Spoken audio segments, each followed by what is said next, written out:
Mic check 1 2 1 2. Mic check 1 2 1 2. Shout out to everybody coming on in the room. What's up with y'all, man? I'm sorry I missed y'all on Monday, man. I had to run out of town real quick, but I was like, you know what? I'm gonna make sure I catch my people on Wednesday. Thumbs up in the chat, man. We got a lot going on in hip hop. Yes, people already in the building talking about they love them some Nas. You know what? First off, man, good evening, everybody. Depending on what side of the world that you're on right now, good evening, good morning, good afternoon, whatever we want to call it. But it's a Wednesday. It's a wind down Wednesday where everybody is going to talk some hip hop today. I got some cleaning house to do. And I think we got some cleaning house to do in hip hop in general, but in the hip hop podcast space as well. So, thumbs up in the chat. What up, Poets and Rhymes? You're always showing love, always holding it down. First off, man, our prayers up to the people down there in Florida and everybody affected by the hurricanes and, in the past couple of weeks in the surrounding states. So we're definitely with y'all. Hopefully you've been able to evacuate. Heard some horror stories about people who haven't been able to evacuate and, the lack of support that they're getting. So our prayers are with you. And, what I'm saying, we want to make sure you make it through this. And, these hurricanes are nothing to play with. Speaking of prayers up, man, shout out to Scarface, where he just announced that he had a very successful surgery. And it was, let me go to the post. I don't want to paraphrase it here, but Scarface is very, very thankful for, the surgeon, the process, and, we're happy that our brother is doing well because, this is it's real life, man. So yeah, Scarface posted a picture with him and the surgeon. He says, this man is one of the best or most sought out after surgeons in the world. When I was told this doctor is hard to get, he's one of the best, if not the best. When I woke up to have a schedule was an erotic aneurysm and leak valve repaired, something crazy happened.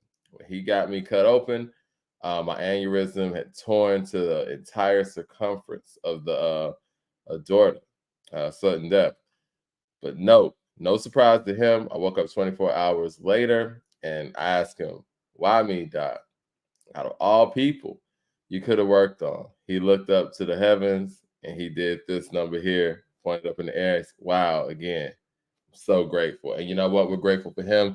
We're grateful for you, Face. And, we appreciate the fact that you've been able to share your journey, not just this part of your life, but just your whole life.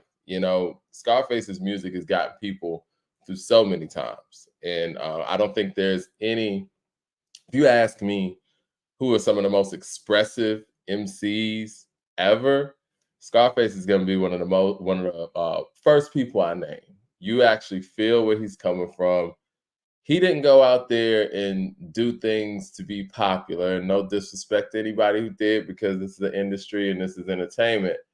But he was more about giving you his story, giving you his life, whether that be good, bad, the ugly. And I mean, we're thankful for you, Face, and we're thankful that this was a successful surgery. I know you've had your health journey. And that leads me to the next thing I want to talk about, the Paid in Full Foundation, led by, Nas is on the board, and so is Steve Stout and a number of others. But the initiative for the Paid in Full Foundation was to make sure that our legends had everything that they needed moving forward to prosper. And the first two recipients were Scarface and Rakim. And I don't know the details here, but I would imagine that initiative and that money that was granted had something to do with how Face was able to get this surgery and, and get the best doctor that there was. So shout out to them. They just had the inductees for this current year, and I'm going to talk about that in a second. But that initiative in itself is incredible. Yeah, it was Mo D and Roxanne Shante this year. But last year it was Rakim and Scarface, and that's a great way to start it off. But to actually see how tangible something like this is to our hip hop community and to our legends. It's amazing to see. This is what we're supposed to be doing. And no disrespect to any other platforms, any other artists. You can't tell people what to do with their platforms or their money or whatever, whatever. But the news cycle right now should be talking about this. I know there's a lot of chatty patty stuff, and we're going to get to that stuff in a minute too. And we're not going to talk about it in terms that others may speak on it. But there's a lot of catty news out there in the hip hop space. There's a lot of, catty debates and this and that. And, what we should be talking about is stuff like the Paid in Full Foundation and initiatives like that are actually giving back. And I don't even want to say giving back, doing what's necessary. I know there were so many people, I think it was Swiss and Timbaland, well, at least Swiss. It might not have been Timbaland. At least it was Swiss talking about making sure that all of our OGs had health care and initiatives and things like that. Like a Cool Herc or something, I think he used as an example. Now, I don't know if Cool Herc has, whatever. I'm not getting in anybody's business like that. But I just think it's unfortunate with all the postings that some of our most prominent figures out here in hip hop make, that an initiative like this should be posted by everyone. Like it takes nothing for any of our prominent figures in hip hop, and I'm not asking anybody to give any money or whatever, because it sounds like they got that part handled. But I think the good news needs to be spread just as much as the catty news, I will call it. I don't even want to call it the bad news. Diddy's face is everywhere when we're talking about anything remotely entertainment right now. And people are making jokes, people are, shocked and, reacting to news. But things like this don't get much coverage. I know when I was looking for resources to actually speak on this topic today, because I wasn't able to make it to the actual event. I really hate I didn't make it to the event because Rakim performed and it was amazing, as it always is. Thumbs up in the chat, everybody. And I didn't really see a lot of people reporting on this. And I think it's unfortunate. And especially when we got so many independent platforms and we have so many people that are from the hip hop space that have their own platforms now. This isn't the days of Tupac and Big where we could just blame the media, when we had no level of control on the media, and the media depicted the culture however they wanted to depict it.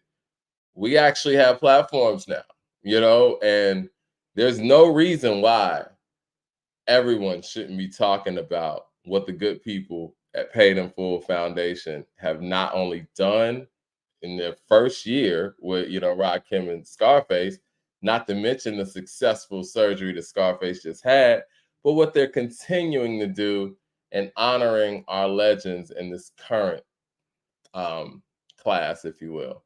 I want to give a real shout out to Nas, man. And there's a lot of reasons why anyone could say Nas is the greatest MC of all time. Lyrically, that goes without saying. Longevity, it goes without saying.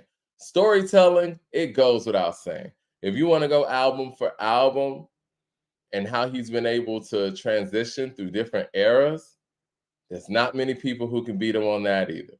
You want to talk about having the greatest hip hop album of all time, it's not many people who could beat him on that either. Features, not many people who could beat him on that either. But even if we step outside of those things, the things that he's doing culturally, that granted, he doesn't even have to do. I think not only does it make him the greatest hip hop artist of all time and MC of all time, he's become one of our greatest ambassadors. And I think for somebody who is as prominent as he is, for people to not harp on all of the positive things that he's doing, but continue to talk about things like ether and bad beat picking, it's very insulting to the culture. And I think that people who have their own platforms, who really care about hip hop and who don't care about clicks, because you know what? I could easily have made tonight's show, if it was clickbait. Dame Dash says this and this about Jay. I could have easily done that, and it would have been like 300 people in the room. That's not what this is about. That's not what this is about. And you know what? Nas has inspired me even more, where you've seen his whole career and we've seen him have a resurgence with Hit Boy and get re-inspired. And even after that inspiration of late, you see him give back even more. And I mean, it's one thing that it's happening and he's doing it, but he's doing it without any fanfare. He's doing it without anybody saying anything about it, without anybody even reporting on it, and not even getting. And again, I don't know who's all involved. I don't know the inner workings, but it looks like visibly, if we look at people's social media platforms and all that, he's doing it without a lot of fanfare from his peers. And that's sad. And I would be remiss if I didn't start this show off by congratulating, the Paid in Full Foundation for not only a successful rollout, but actually taking that jump to do something that should have been done decades ago. Decades ago. This is something that I hope continues on. I know it's going to continue on, and it should continue on. Yeah. LP, shout out to you in there, putting some more people's names in there. I mean, we could go on and on. I would love to interview them about this initiative and get more eyes on it, because what I see in hip hop media right now, I got to be honest with you guys, man. I love talking to you guys. I love pulling up and discussing hip hop and talking about these topics and talking about new music. But hip hop media has become uninspiring, man, with this news cycle, man. Everything is so fucking negative. The music's not even matching it. And I've been a part of it too. But our peers in the podcast game on every level, from 1 subscriber to 10 million subscribers, need to step it up, man. There's more shit to talk about than the caddy stuff, man. It is. And the fact that we got somebody out here who is honoring our legends, and not only honoring our legends, making sure they're straight, health-wise, financially, and that doesn't get reported, that doesn't get posted. But if somebody would have went out there and had an accusation or two, everybody would be posting. So unfortunate. And again, we can't blame the media anymore. It's us. We're doing this on our own pages, on our own social media platforms, whether you got 10 friends or 10 followers or 10,000 followers or 100,000 followers. We're doing it. We can't blame the mainstream media anymore. Now, they might tell us what to think, but again, you have your own free will to know what's going on out there. And I don't want anybody to say, at least anybody that's following this, to say that they didn't know that the Paid in Full Foundation thing was going on, because we're talking about it right now. And it just goes to show you, man, it does set somebody like Nas apart. And again, it's all about what you're in it for. And I would say that based on my love for this thing, and I can't speak for anybody else, I can only speak for myself. Hip hop may be a money grab for others. I can't speak for everyone, but I can speak for myself. I really love this shit. I would not spend this much time building something from zero to millions if I didn't love this shit. I really do. It's taken years off my life. It's taken all of so much of my money, my time, but I love this shit. And I can't even explain how much I love this shit. And so when I see Nas doing things like that, I know he loves this shit. And I appreciate that. It's one thing that he's talented enough to do what he does and has done what he's done for decades on decades on decades, which is unprecedented. But the fact that he still has the love for it to actually give back and be this ambassador when he doesn't have to be, and was never even viewed as an ambassador in that way either. It means a lot. And it's inspiring to see somebody who loves the shit to that level, who's been in this shit. Mad Max with the super chat says, my son Nas made the hip hop Grammys. Yeah, He did. And we always complain, and that's the other thing, Mad Max. We always complain about the fact that, oh, we need this, we need our own this, we need our own that. Well, we got our own this and we got our own that, and nobody is supporting it. That's a problem. And I don't want to say nobody, but more people should be supporting this and talking about this. Like I said, I Googled for the highlights of this event because I'm searching for it. As a media person, I didn't see much. That's unfortunate. Mad Max to the super chat says Grandmaster is something I could respect. Wu-Tang inspired for sure. Some hip hop shit, man. And again, this is all love, and real recognize real. And I wish that, and I'm not even gonna say it like that because it's only the second annual, right? If I know about it, I'm sure more people know about it. But there's time for Nas's peers and even people who are surrounding the culture to get involved in this initiative too. It doesn't have to be a competitive thing. It doesn't have to be a thing where, oh, well, I'm going to start my own initiative like it. Why doesn't everybody just rally around this? It sounds like they got this thing figured out.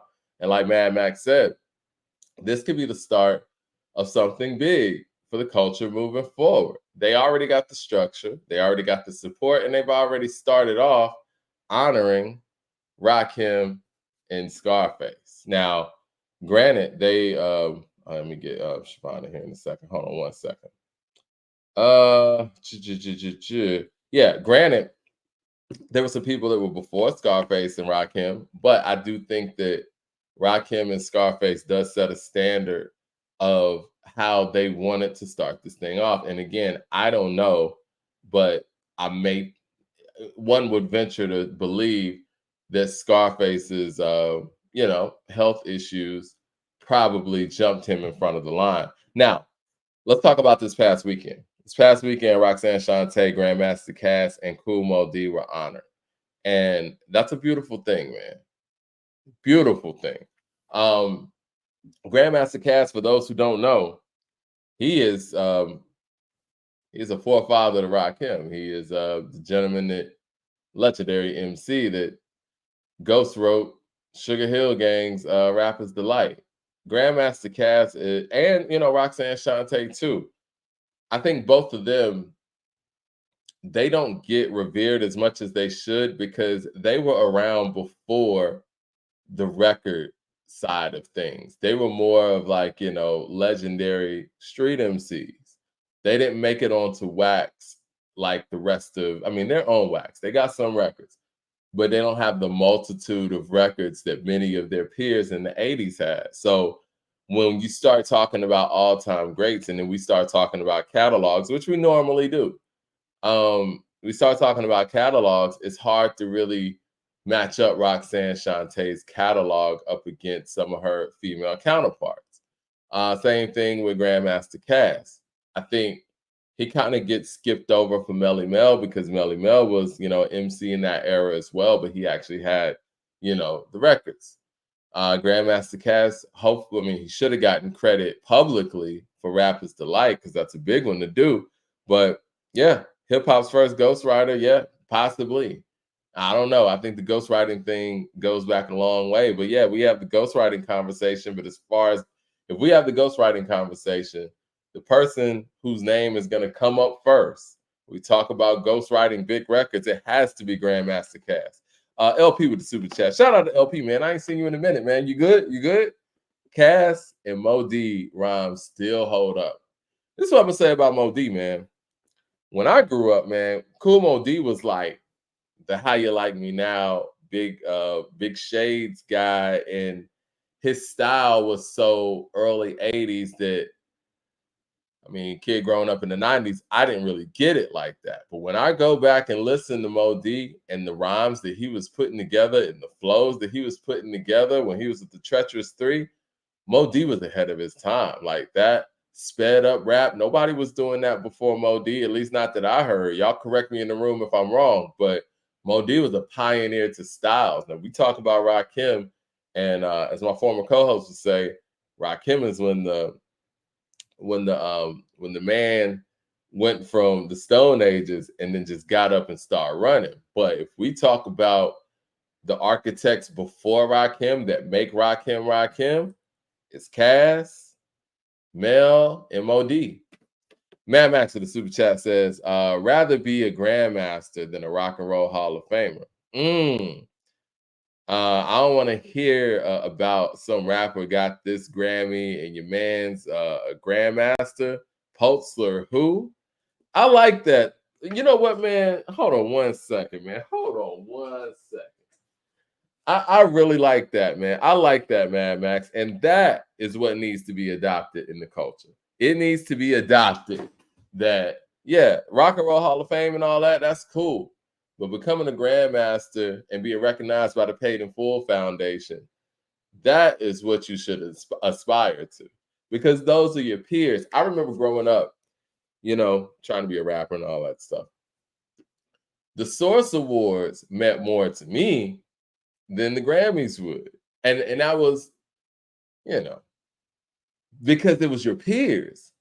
These were the people who were giving out 5 mics to the stuff that we knew was the greatest. They set the standard for us. They told us what a classic was and what a classic wasn't. So their voice went a long way. And I knew, especially back then, if you guys watched the Grammys back then or saw the winners of the Grammys back then, they clearly were out of touch. So I knew the Source Awards was tapped in and they were all about what hip hop was. Those were your peers. And so that meant more to me as an up and coming artist than a Grammy ever would. We need to get back to that, where something like this coming from, you know, Nas and that collective being honored in that way, that has to mean more to anybody than a Rock and Roll Hall of Fame, you know, induction. And if it doesn't, why doesn't it? That's the question here. I know the Rock and Roll Hall of Fame has a rich, rich history, as it should, but it wasn't meant for hip hop culture like that. There are people like Rakim and possibly Nas. I think Nas will get in. Let me stop that. People like Rakim may never get into the Rock and Roll Hall of Fame. People like Kool Mo D may never get into the Rock and Roll Hall of Fame. And it's criminal. But they weren't made for hip hop. I'll tell you what, Big Daddy Kane's going to get honored by this society. It's going to happen. Mad Max in the Super Chat says, Mo D is the first multi-syllabic rapper. There we go. Got to use the terms. I'm sipping today, you know what I mean? Got to use the terms. But yes, shout out to them, man. I love what they're doing. Roxanne Shante, you know, well deserving. If we're going to start with a female MC, I'm not mad at starting with Roxanne Shante. And the fact that that core was there to support that, Rakim was there performing to support that, that's powerful stuff, man. And if we're talking about hip-hop needing to step up, hip-hop needed to step up to support that. Hopefully in the upcoming years, we see all of our hip-hop greats, current, past, present, whatever, even future, in the building. I ain't talking about the artist's future, but why not? You know what I'm saying? Like, if hip-hop as a culture is being honored by people of the culture, and you have the greatest MC ever who's actually on the board of this, why wouldn't hip-hop as a collective go and support that? Why wouldn't you support an initiative that's making sure our legends are financially taken care of? Because that's one thing that artists should be able to relate to, if anything. Artists should be able to relate to having a bad contract, especially hip-hop artists. It happens to damn near everybody. People should be able to relate to the fact that, you know what, when I made this song or this album, I ain't really get paid for it like that. And they should be able to relate to the possibility of money and fame drying up. Why wouldn't you go and support your OGs that not only deserve it, but the people who set the foundation for you to be able to get paid what you're able to be paid now. Like I remember Charles Barkley was kind of talking about, what current, basketball players were making. And he wasn't making anywhere near that. And he was a superstar. But the game that they played and the way that they elevated the NBA, him and his class, Michael Jordan, Hakeem Olajuwon, the whole nine or whatever, they elevated the game to the point where it is now, where people who might have half their talent can get paid in full. That is. Mad Max in the super chat says, "Of course, Nas had Roxanne. Ain't she pushed? Ain't she pushed Nas? I mean, look, she's deserving regardless." Let me make sure my man gets this. Let me get this link going on real quick. Give me 1 second, guys. But yeah, I get off that soapbox, man. But yes, I wanted to make sure that I start this show off talking about the good news. And I don't think that the good news is spoken about enough in hip hop media and hip hop culture. And it's very disheartening to see that there wasn't a lot of media or social media coverage of this amazing event. Hopefully everybody will step it up, including ourselves. And it's all about being accountable. And one of my favorite Nas interviews is his interview on Power 105 back in, 2002, after Hot 97 wouldn't let him perform at Summer Jam. He was telling people to start their own platforms. He was telling people to not just take in what the radio feeds you, and make sure that you do things for the culture. And that interview where he told Nori to step his game up and Cam to step his bars up and all that, that's love, man. I had no problem with that. And people took that as a diss. And I think that we've gotten to a point where nobody can even critique anybody without it being considered a diss. But when you have a guy who just made an album like a Stillmatic lyrically, and we know what that album is, and just made a song like Rewind, and he's telling the other MC that he's rhymed with before that's out here like, to step his rap bars up, and because he knows he's better than that, that's not a diss. That's the greatest pushing you to be greater. Michael Williams with the super chat says, "Mike, if Where I'm From were on Reasonable Doubt, would it be a top 5 song on the album?" Unpopular opinion, I think Where I'm From is dope. I don't love it as much as everybody else does. I would say The Evils is better. Can I Live is better. Dead Presidents is better. Can't Knock the Hustle is better. Okay, we're getting close. Now I just got Politics as Usual and Bring It On. I guess Where I'm From is better than Bring It On. Politics as Usual. I think it's better than Feeling It too. I think it's better than Brooklyn's Finest. Okay, it could be. It could be. It'd probably be number 5. I like.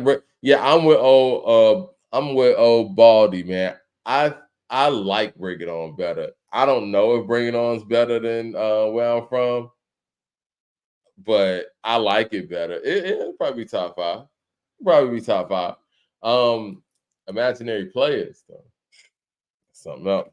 But yes, I wanted to make sure that these things get highlighted, and I think that everybody could step their game up, and I say that out of love. I think that even our platform could step our game up and really get into the intricacies of what's going on in music and in the world, and not harp on the easy clickbait and the easy arguments and debating, man. Like I saw last Wednesday's show, and I was disappointed in where the discussion went and how it got out of control to a certain degree. I'll wait till Leroy gets in here to even speak on that. But yeah, it's like, you know what, man, we can't just be out here debating just to debate, man. I mean, I get it. Have your position, hold that position, talk about that position, but explain your position.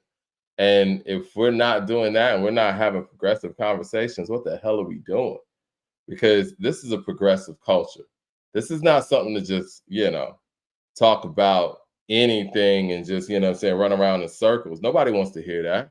You know what I'm saying? Nobody wants to hear rambling. Nobody wants to hear anybody running around in circles. We want to have real discussions and real informative conversations and talk about things that connect, But that's my soapbox on that. It's a lot going on in hip hop right now, man. I got Siobhan in here. Siobhan, you in the building, man. Siobhan's in Florida, man. You good? Yes, sir. Yeah. You got the Jags jersey on, man. That shit's hard, man. Wait a minute. We won. We got us one. You know what I'm saying? Hopefully we can build on that, but we got one. Yo, I saw this little video online. It was like a dude was talking about that Charlotte Hornets starter pullover from back in the day, and how that was like the coveted starter pullover. Anybody who grew up in the 90s knows exactly what I'm talking about. But the Jaguars had one too. There was, I think I had that one actually. I think that's the one I had. It was like the Jaguars colors is hard. I had a Jaguars one. I had a Redskins one, which is crazy because I wasn't a Redskins fan. I don't even know how I had that as a kid. They didn't give you a lot of options back then. Raiders, Redskins, Jaguars, Cowboys, or Hornets or something. Or Bulls. I think the Bulls had a pullover too. Hey man, Mitchell and Ness can't miss, man. I like Mitchell. For sure, man. Yeah, man, there's a lot going on in hip hop, man. I know you and I were talking offline. I don't know if you saw the American Music Awards when Nelly was able to bring on the whole St. Louis pretty much. Yeah. I thought that was really, really dope. Jaquan was out there. For the people who didn't see it, Nelly on the American Music Awards went out there and performed a couple of his hits, and then he brought out Chingy, which was, for people who grew up in the Beef DVD era, it was like, oh, wow, Chingy's out there, right? Because I think Chingy and Nelly had one of the more underrated beefs of the early 2000s. And then Jaquan was out there, and the St. Lunatics were out there too, minus Ali. But this is coming from the news where, they were saying that the St. Lunatics were suing Nelly. And so after that performance, I guess the other guys made it clear, Kenwan, Murphy Lee, City Spud, they made it clear that, yeah, they weren't a part of that lawsuit. That was all on Ali. And for the people who don't know, this is about publishing or writings where Ali said that he wrote a lot of country grammar and he didn't get credit for it. So, how do you feel about all that stuff that's going on? So I'm looking at everything in real time. When I seen, the recap or when I seen the performance, I was like, aren't these dudes suing them? And then the next day it comes out that it was, just Ali, and everybody else wants to be removed from that because they didn't want to be a part of that in the first place. And right. I wasn't surprised because if you ever looked at like Ali's interviews or anything in the past, he's always recounting, business-wise what Nelly did or how they used them and anything that has to do with writing credits and things that was promised to him that wasn't there. And it was just always like painting Nelly in a negative light. So I wasn't surprised that Ali was behind it. I mean, I just find it interesting when the rest of the Ticks is like, nah, we're not a part of that. And they align with Nelly. They perform with Nelly. There's been multiple times I've seen, Murphy Lee do interviews. He doesn't have anything bad to say about Nelly. He's done a Vlad interview. He's done other interviews. And it's just like, it seems like Ali is like disgruntled for some reason. And I don't really know what it's over. If it's really of some credit or some money you feel like you're owed, then okay. If you're really owed that, we'll see what the legal process do for you. But if it's just over some jealousy or something, which I don't even know, I don't know. It's just like, it's silly, but hopefully they figure it out, man. But I did think it was interesting because I even seen Slowdown on stage. I haven't seen Slowdown in a minute. Right. Everybody was there. Everybody was there. And I mean, it would have been better if, they could figure it out. But I guess Ali feel like there's something that is still owed to him, man. We'll see. But it does sound like there's a bit of bitterness to it as well. But I don't know, man. He just sounds like a disgruntled guy. Ahmad with the super chat says, peace. Shout out to the Grandmasters. Here's to it growing more and more and overshadowing the Rock and Roll Hall of Fame and the Grammys. I'm with that, and that should happen. This is what I'll say too, man. And what I noticed about that performance, and I don't think Nelly gets enough credit. Nelly opened up the door not just for his team, but for Chingy to have the career that he had at that moment, and Jaquan too. And Nelly did this out the gate, no cosign. Like, you know who the features were on the Country Grammar album? It was Rashida and Lil Wayne.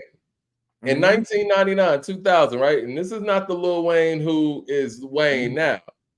He got Wayne because he probably couldn't afford Juvenile or BG at that moment, right? And the Lunatics. And he did this with a producer in J.E. that no one's ever heard of. He had no cosign, and did 10 million out the gate, coming from a city where no rapper had ever come from on a mainstream level. It's super impressive, and it doesn't get enough credit. It might be one of the more impressive debuts ever. I think that what his features and production choices show me on that debut is that Universal didn't think this man was going to sell gold. I don't think they even thought this man was going to sell 200,000 units. They put no money into it. You look at the Country Grammar video, they put no money behind that video. And he was able to, through the songs and through his image too, and his performance, he was able to put not only St. Louis on the map, put the Lunatics on his back, but other people who wouldn't have been signed otherwise were able to have careers on his back on that. Now, if you wrote something and you did something, yes, I do think you should get credit for that. I do remember Ali was the first person outside of Nelly to get a solo situation. He had that Breathe In, Breathe Out song. Nelly was on the hook. Nelly was all over it. Like, he was helping, right? And it's very clear that unless he wrote everything for Nelly, Nelly not only had Country Grammar, he had EI, and he had Ride With Me. Batter Up was a bit of a hit. Not as big as the other ones. That was a hit too. He made Hot in Here. He did Dilemma. He's proven over and over that he can make hits.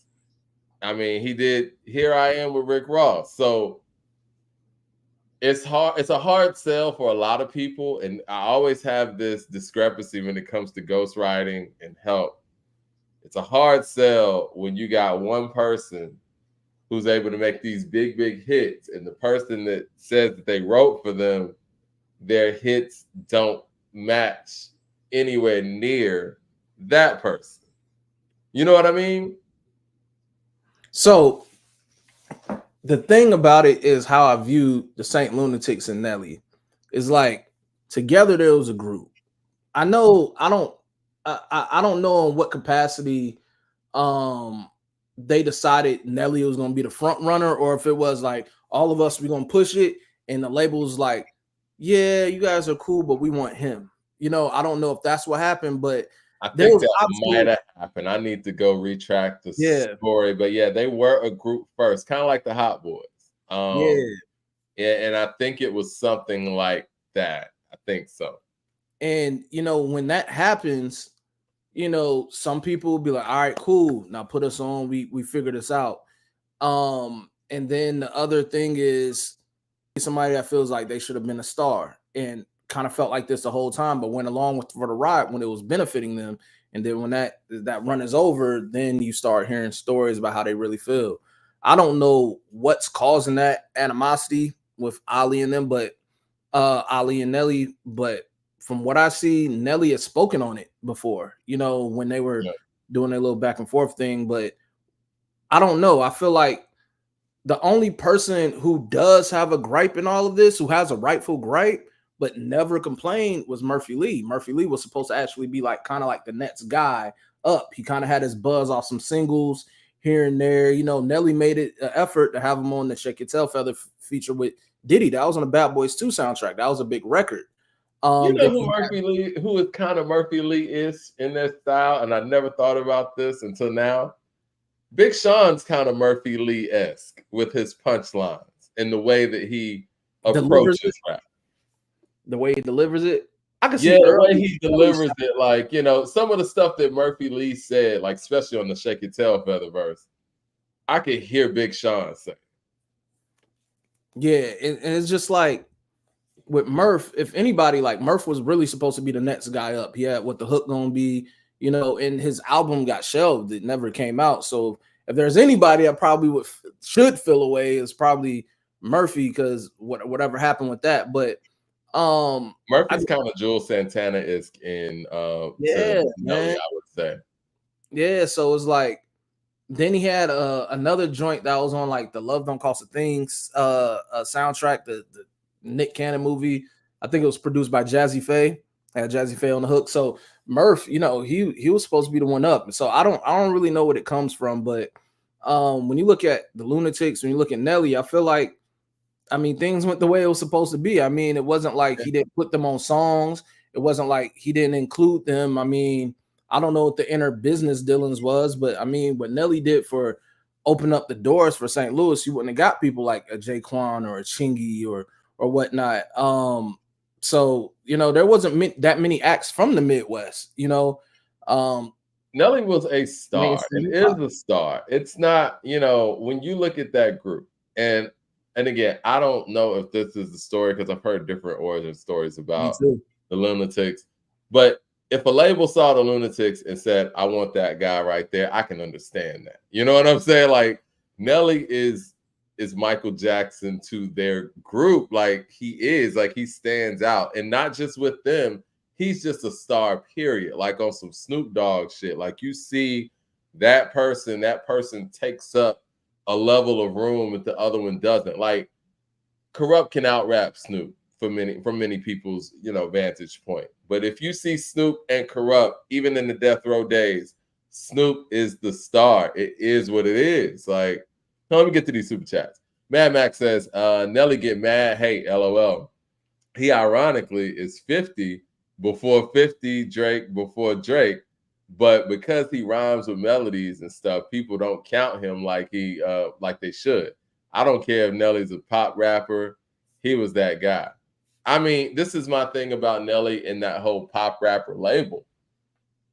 It wasn't proven that what Nelly was doing was going to work. That's the other impressive thing about what Nelly did in selling 10 million out the gate. It's not like Nelly had a blueprint to say like, yo, this country grammar shit, this singy, rappy thing, it's going to sell records. That wasn't proven, and he did it. He took a chance, and he did it. Jermaine Johnson with the super chat says, gossip is the only thing keeping us entertained. Unfortunately, most hip-hop headlines right now are not about good music or impactful albums. And that needs to change.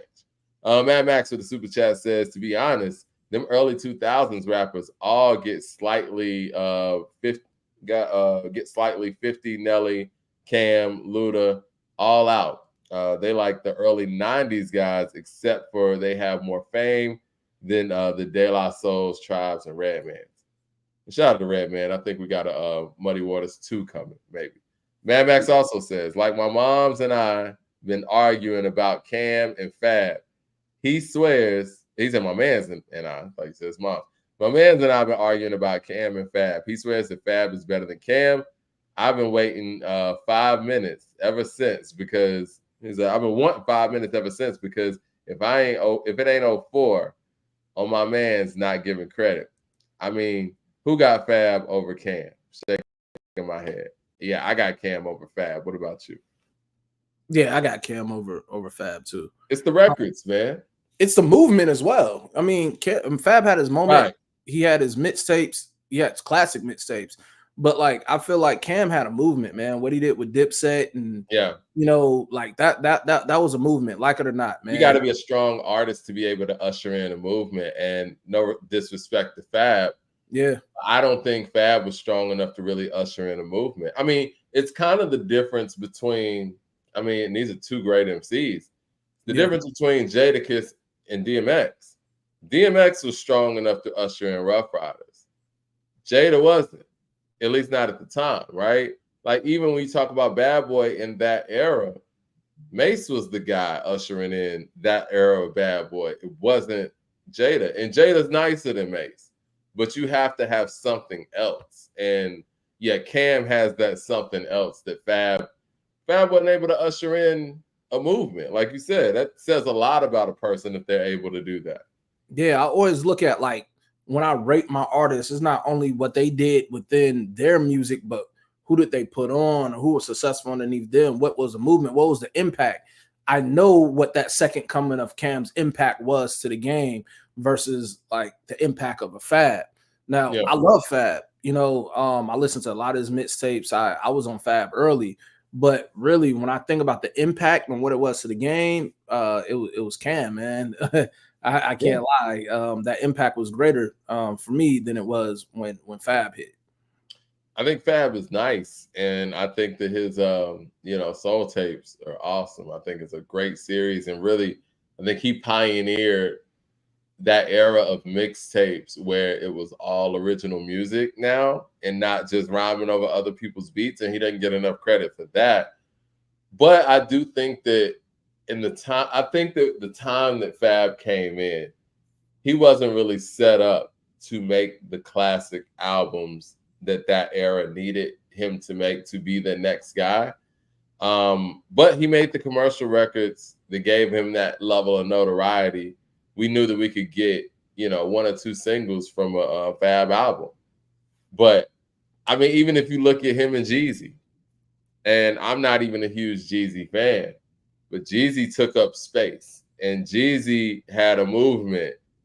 And I don't know if Fab was able to do anything like that. I don't even want to say I don't know. He wasn't able to do anything like what Jeezy did as a movement. You got to be a different level of artist to be able to do that. T.I.'s been able to do that. I think Fab was comfortable being in the space he was in too. Yeah. There was times where I was like, man, is Fab gonna take over? Is he gonna, and then you see him pivot, and it's like I think Fab wanted a certain level what he want to be on, and he kind of stayed within there. You know what I'm saying? Like there are certain artists when I was waiting to see if they were going to go to the next level, and it's like Cam just stayed where he was, where it wasn't too cold, it wasn't too hot, it was just right there. He stayed in pocket, and it's no knock to him. Not everybody want to, be want the stuff that comes with everything. They don't want the big limelights. They don't want to be the stars that's massive. You can't even go around in your city without people stopping you. So it helps with the consistency too. Like somebody like Fab and Jada, they can go out there and be consistent because they're not being judged by their greatest effort, really. Yeah. They're able to go out there and consistently give you what you came for. And another thing about Fab is like, even though he was out with a time where there were people that's doing great stuff, like your 50s, I mean, Jay was still active. Hell, Fab is the only person that dropped on the same day as a Blueprint, So when I just think about that, it never looked like other rappers overshadowed Fab, or because of these other rappers run that Fab wasn't able to establish anything. It's just like Fab just kind of existed in his own space around the same times. I'm going to say this, and I'm not saying this being disrespectful. I mean, I remember Fab from the Clue tapes back in the late 90s. I'm very surprised that Fab's been able to last this long. I didn't think Fab was going to be around this long. So it says a lot about him that he's been able to stand the test of time as an MC and be around this long. I never saw that coming.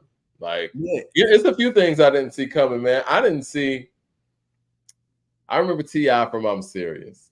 And I remember him from trap music. And when trap music hit, I love trap music, but I thought he was going to stay local. I never thought that T.I. was going to cross over and be the superstar that he became.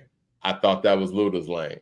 And proved me wrong on that. I never saw Wayne elevating to where Wayne ended up elevating to. I never saw that.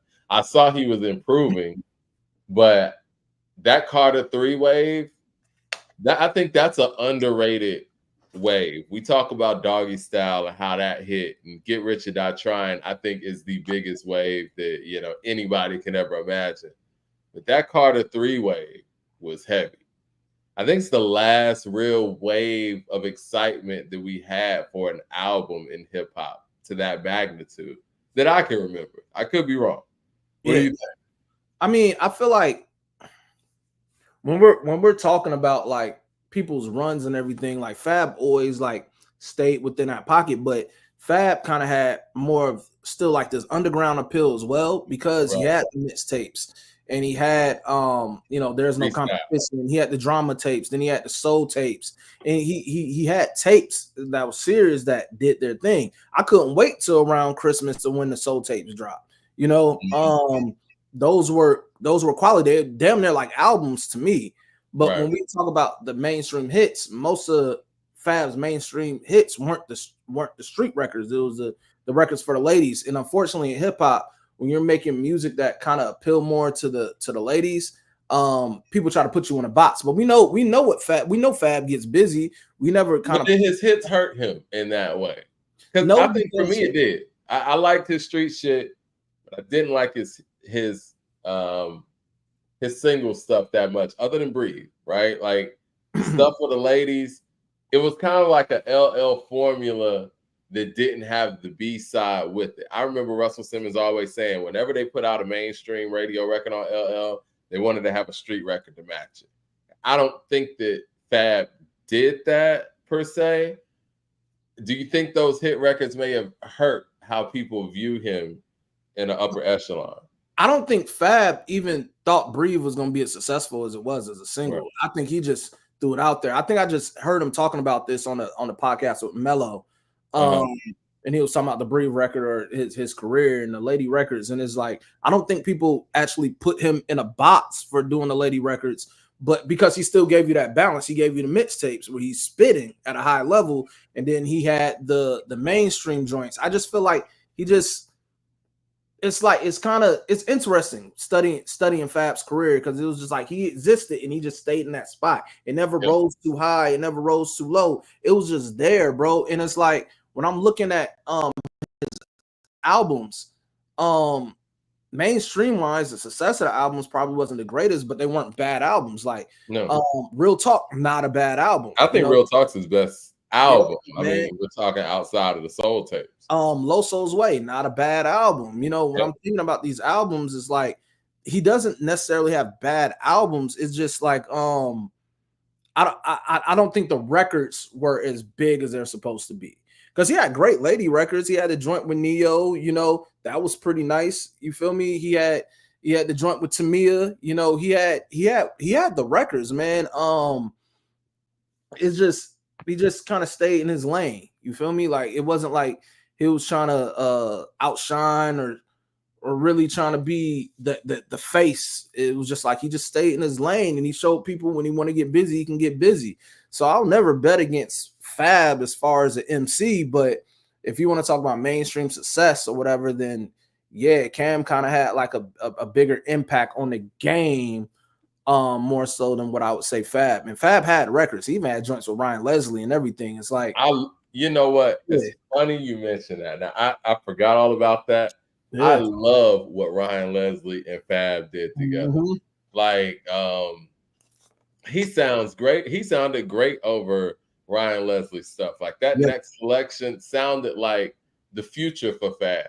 And it sounded like the future of what Fab would do on a mainstream level. And, and I guess for whatever reason, that didn't continue on. But yeah, I loved when they collabed together.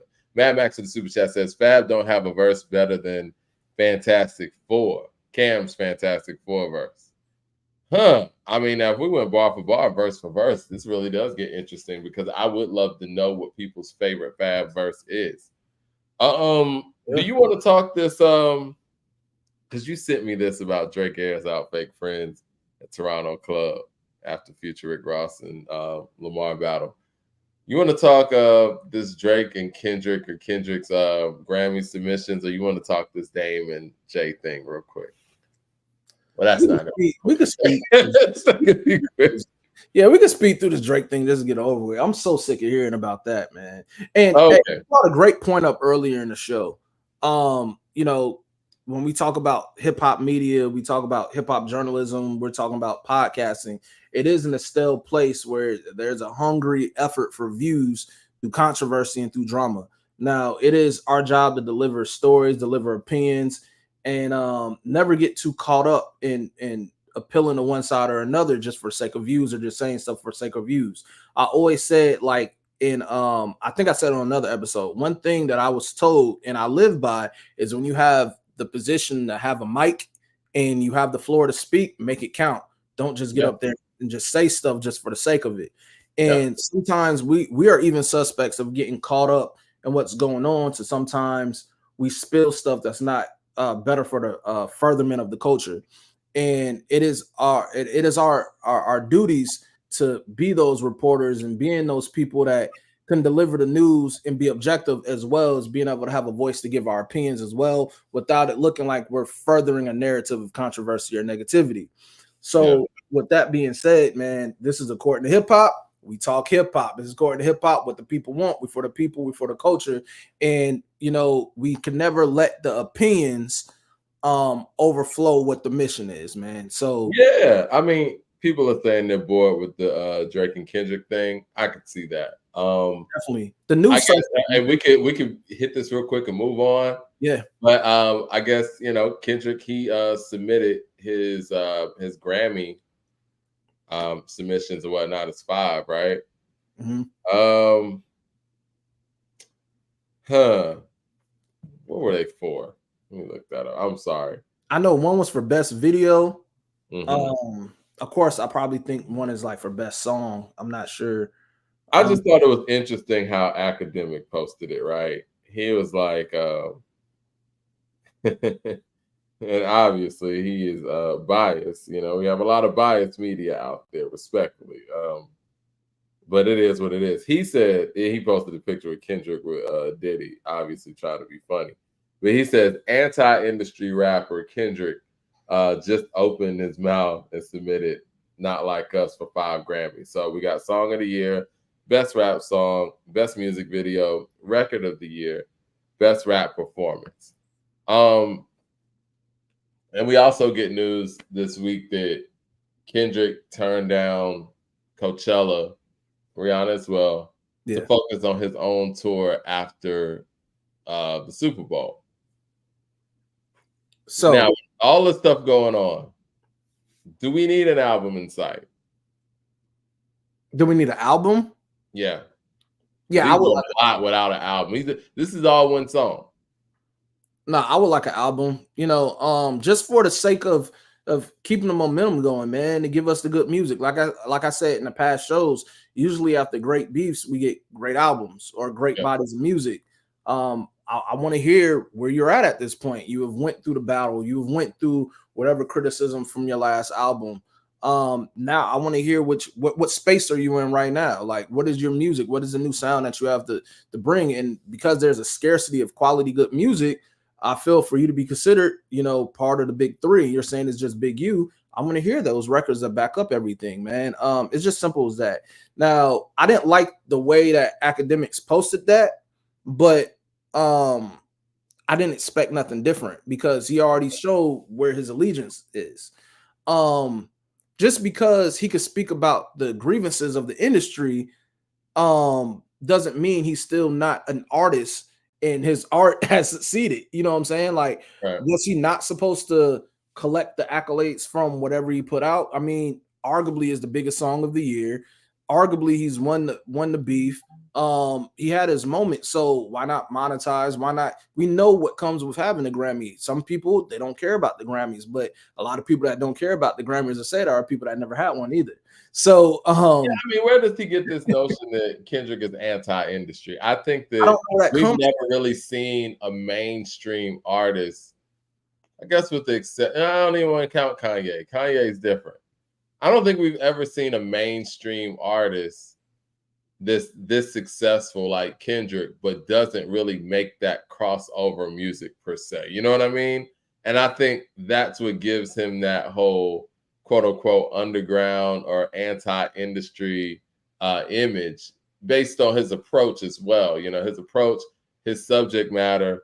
And I do think that to a certain degree, it is pushing boundaries forward for somebody who doesn't make a club banger or whatever, to get these kind of accolades as a hip hop artist, because that's never really happened before. Even when you look at people like Outkast and, like I said, Kanye, they had to make crossover records to get that level of recognition. They weren't giving Akumina all of this stuff if it didn't have, Rosa Parks or something like that on it. And they didn't even give Akumina those level of accolades. You had to, in a certain era, you had to have big records to actually, get those accolades. All those Grammys that Outkast got that night, that's Hey Y'all, man. And no disrespect, both albums are great. That's Hey Y'all. And to see Kendrick be able to be this successful and not really make those radio records, if you will. Now, this one's a radio record, but I think it's confusing to a lot of people. And I don't know. It does kind of play into that narrative of what, Drake said on Family Matters, where Kendrick just opened his mouth. Somebody hand him a Grammy right now, like with no album and 5 nominations. That's got to be a record too. Well, no, because we have people that haven't had albums and was nominated before.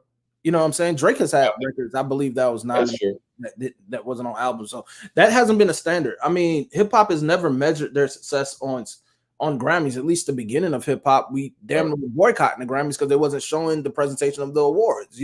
So hip hop never rolled off Grammys. But why is Dot not supposed to submit his work there? Like, you have why not, bro? Like, why music business?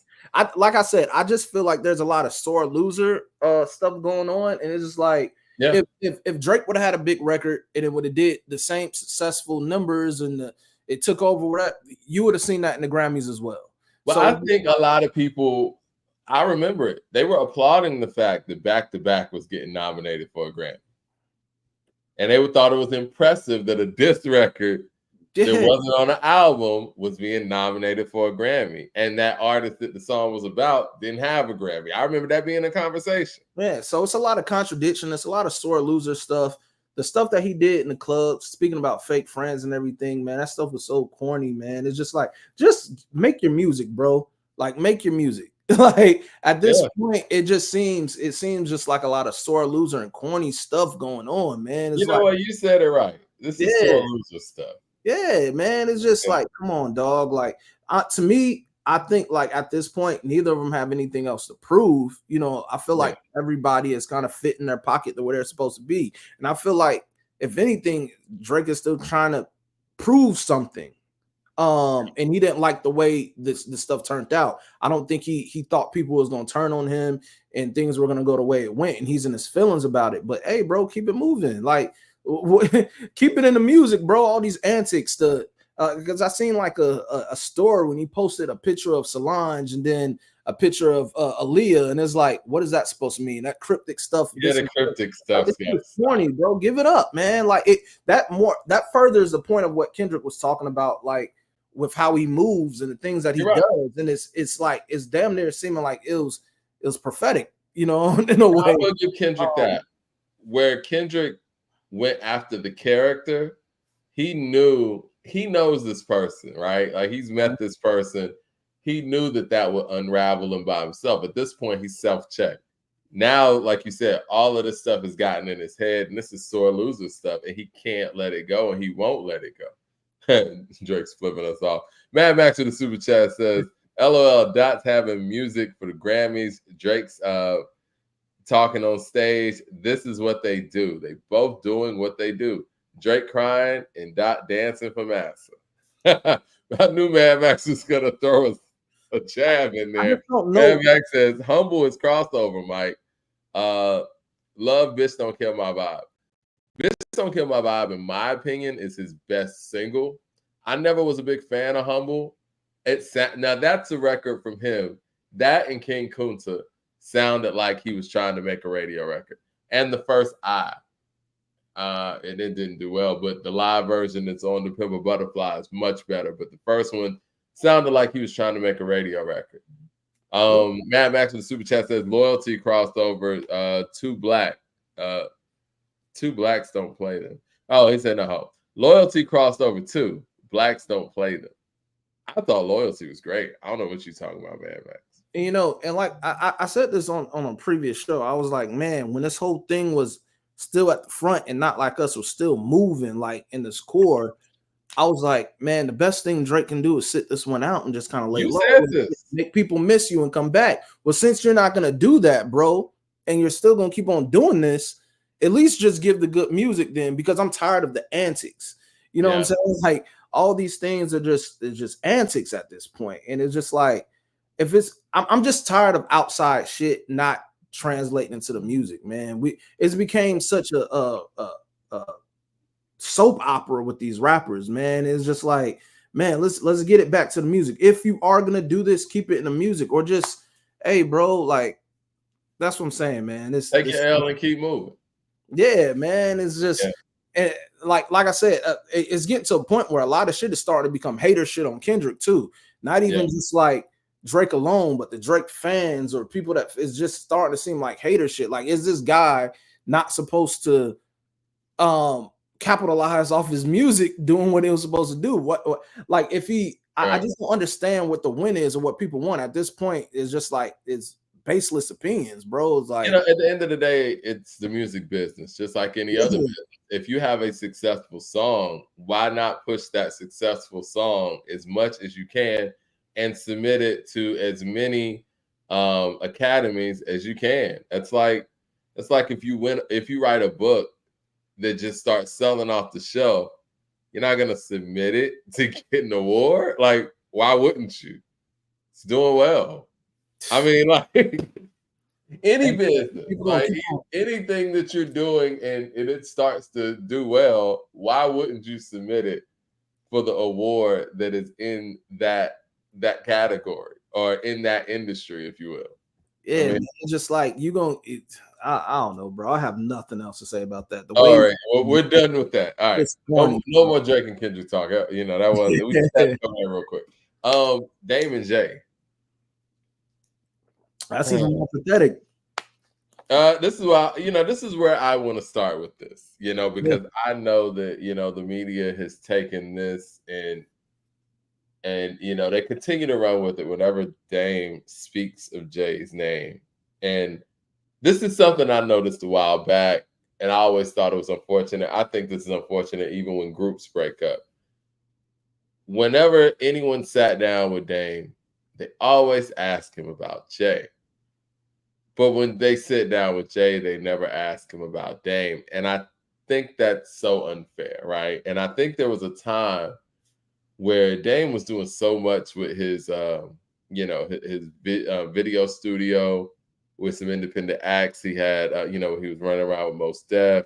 I forgot the rock group's name. Somebody in the chat could probably, put their name in there because it doesn't ring a bell right now. But Dame was actually trying to do a lot of independent things in the music industry and the film and things of that nature. But every time anyone sat down with them, all they wanted to talk about was Rockefeller and the breakup and Jay-Z and what their relationship is like.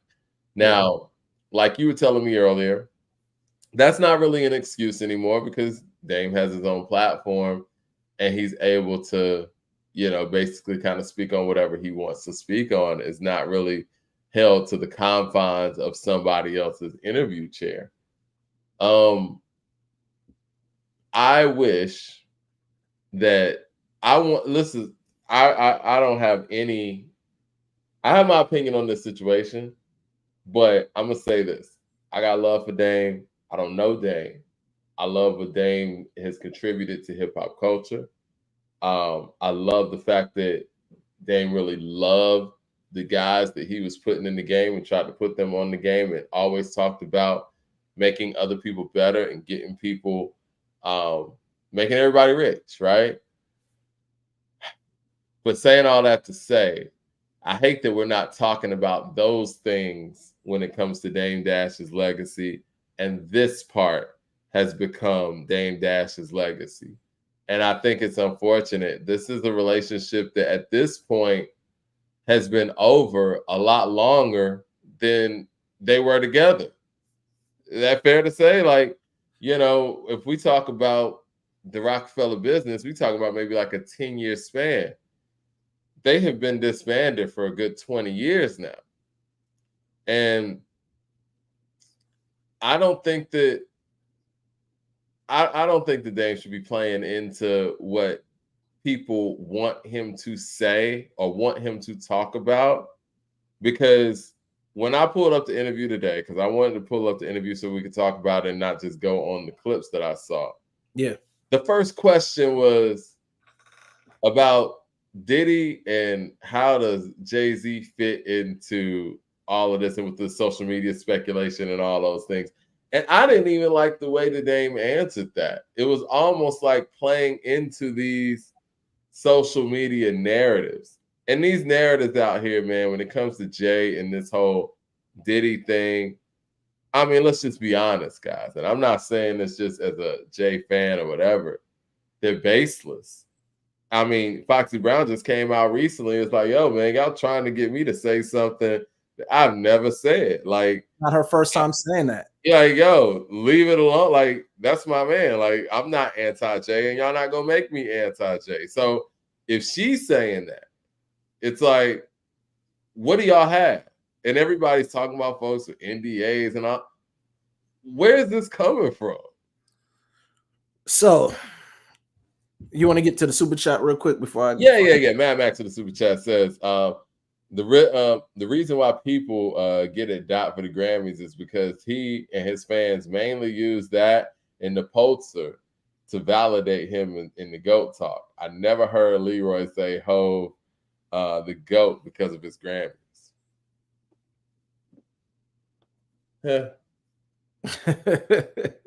Go ahead though. I got a whole lot to say about this Dame and Jay thing. I would love to hear, where you coming from with it. It's really interesting with Dame because, like, Dame was for the artist. We can't take that away from him. He was for his artist. There's multiple Rockefeller artists. I'll say Dame went to bat for me. From Kanye.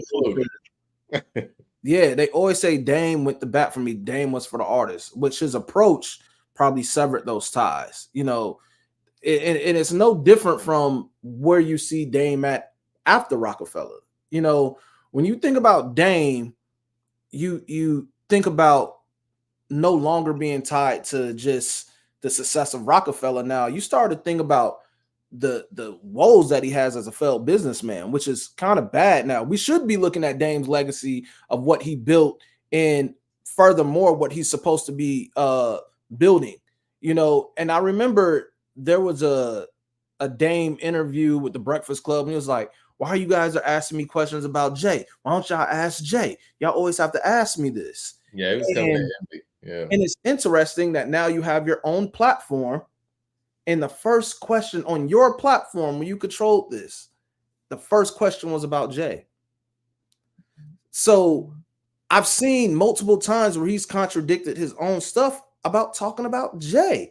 How is it that, like, Rockefeller has been broke up for X amount of years, and the only reason that we even get a relevant clip from Dame is when he's talking about Jay? Why are you not pushing your new network as hard?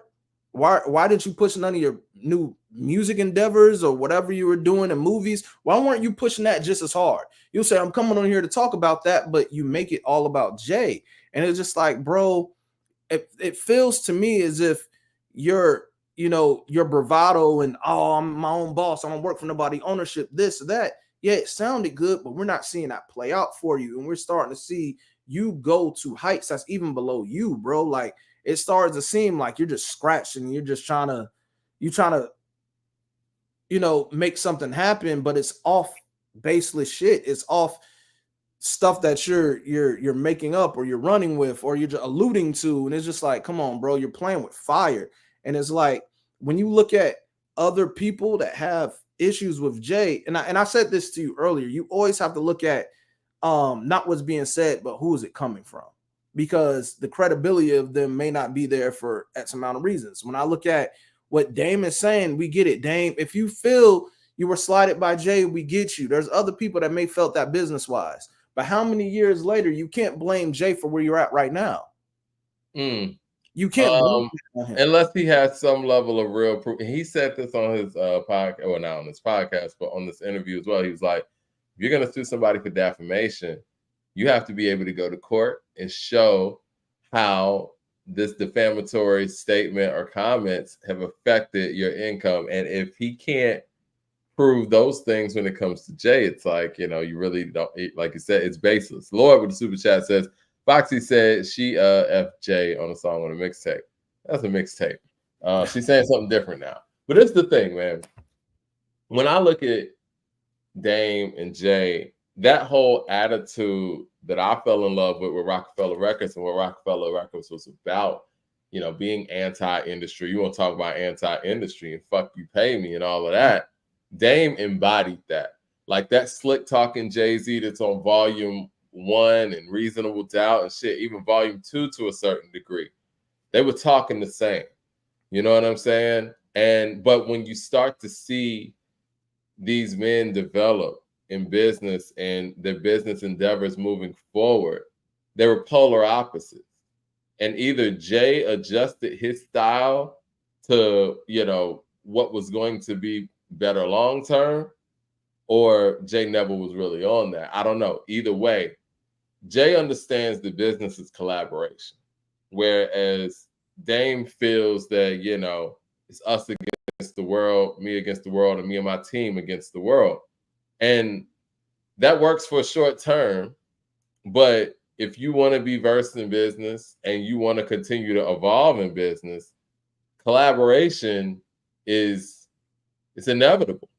Yeah. I think when Michael Rubin was saying some of these things on the Breakfast Club, and you know, people felt the way because he was talking about Black culture and all that, and I get that. Yeah.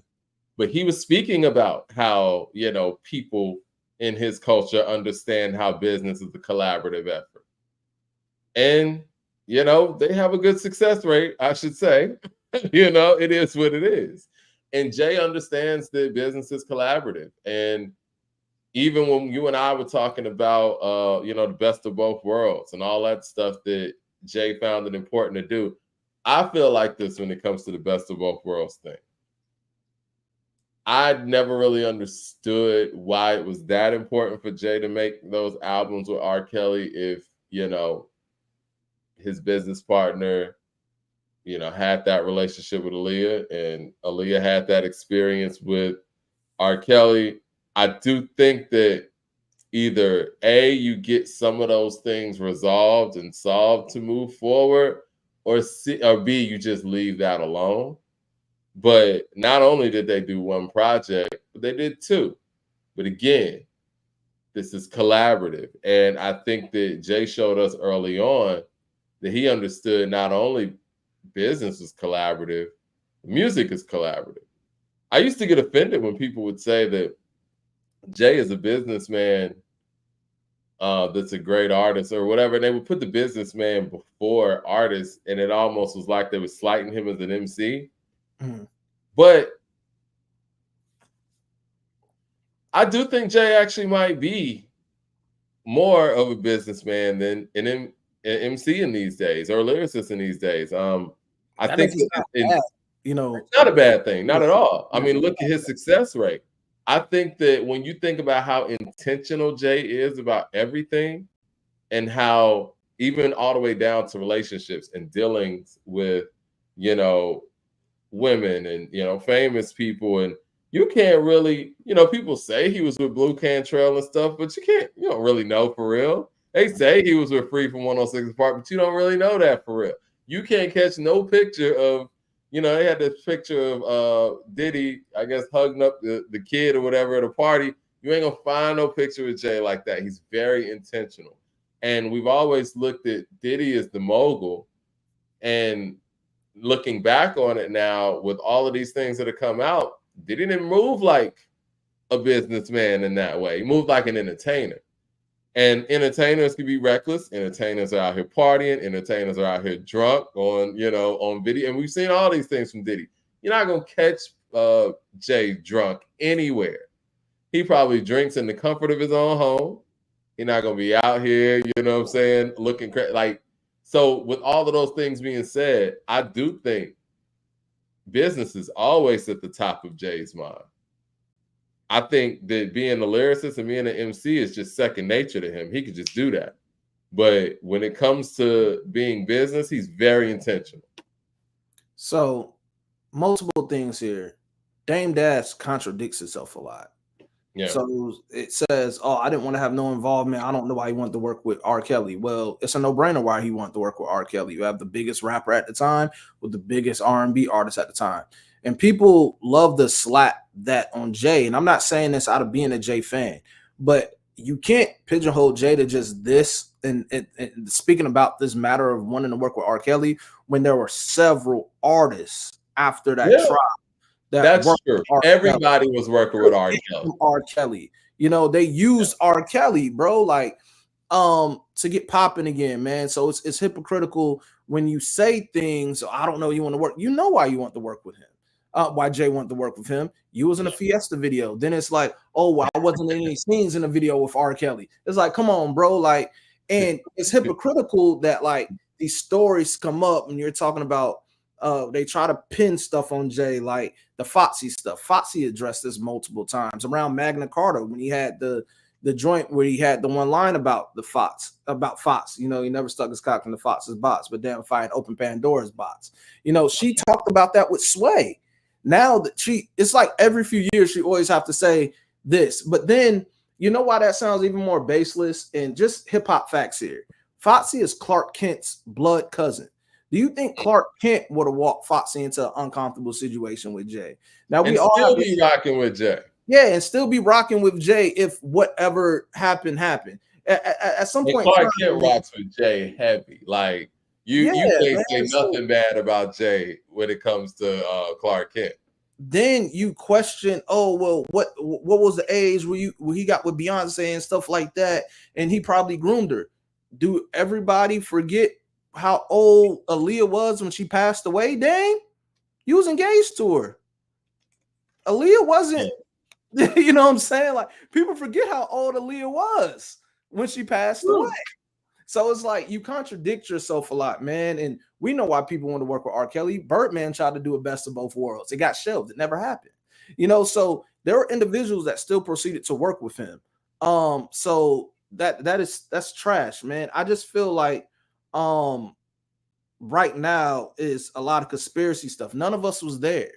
Yeah, you know what I'm saying? None of us was there. It's like he said, it being so baseless, it comes across like y'all want Jay to go down. And it's weird. That right there is some haters. Now, if there was actually something that you could point to, but everything is such innuendo and such not innuendo. Everything is just such speculation. And just because he was associated with Puff, everybody was associated with Puff. Everybody was partying with Puff. Ellen DeGeneres was partying with Puff. Oprah Winfrey was partying with Puff. So you can't just put that on this guy. Now, again, Piers Morgan learned a valuable lesson. He had to go back and retract, and he had Jaguar Wright on his show. Yeah. And Jaguar Wright got on there talking reckless as she normally does. And Piers Morgan had to go out there and retract those statements and put an apology out there. I have a thing with Jaguar Wright.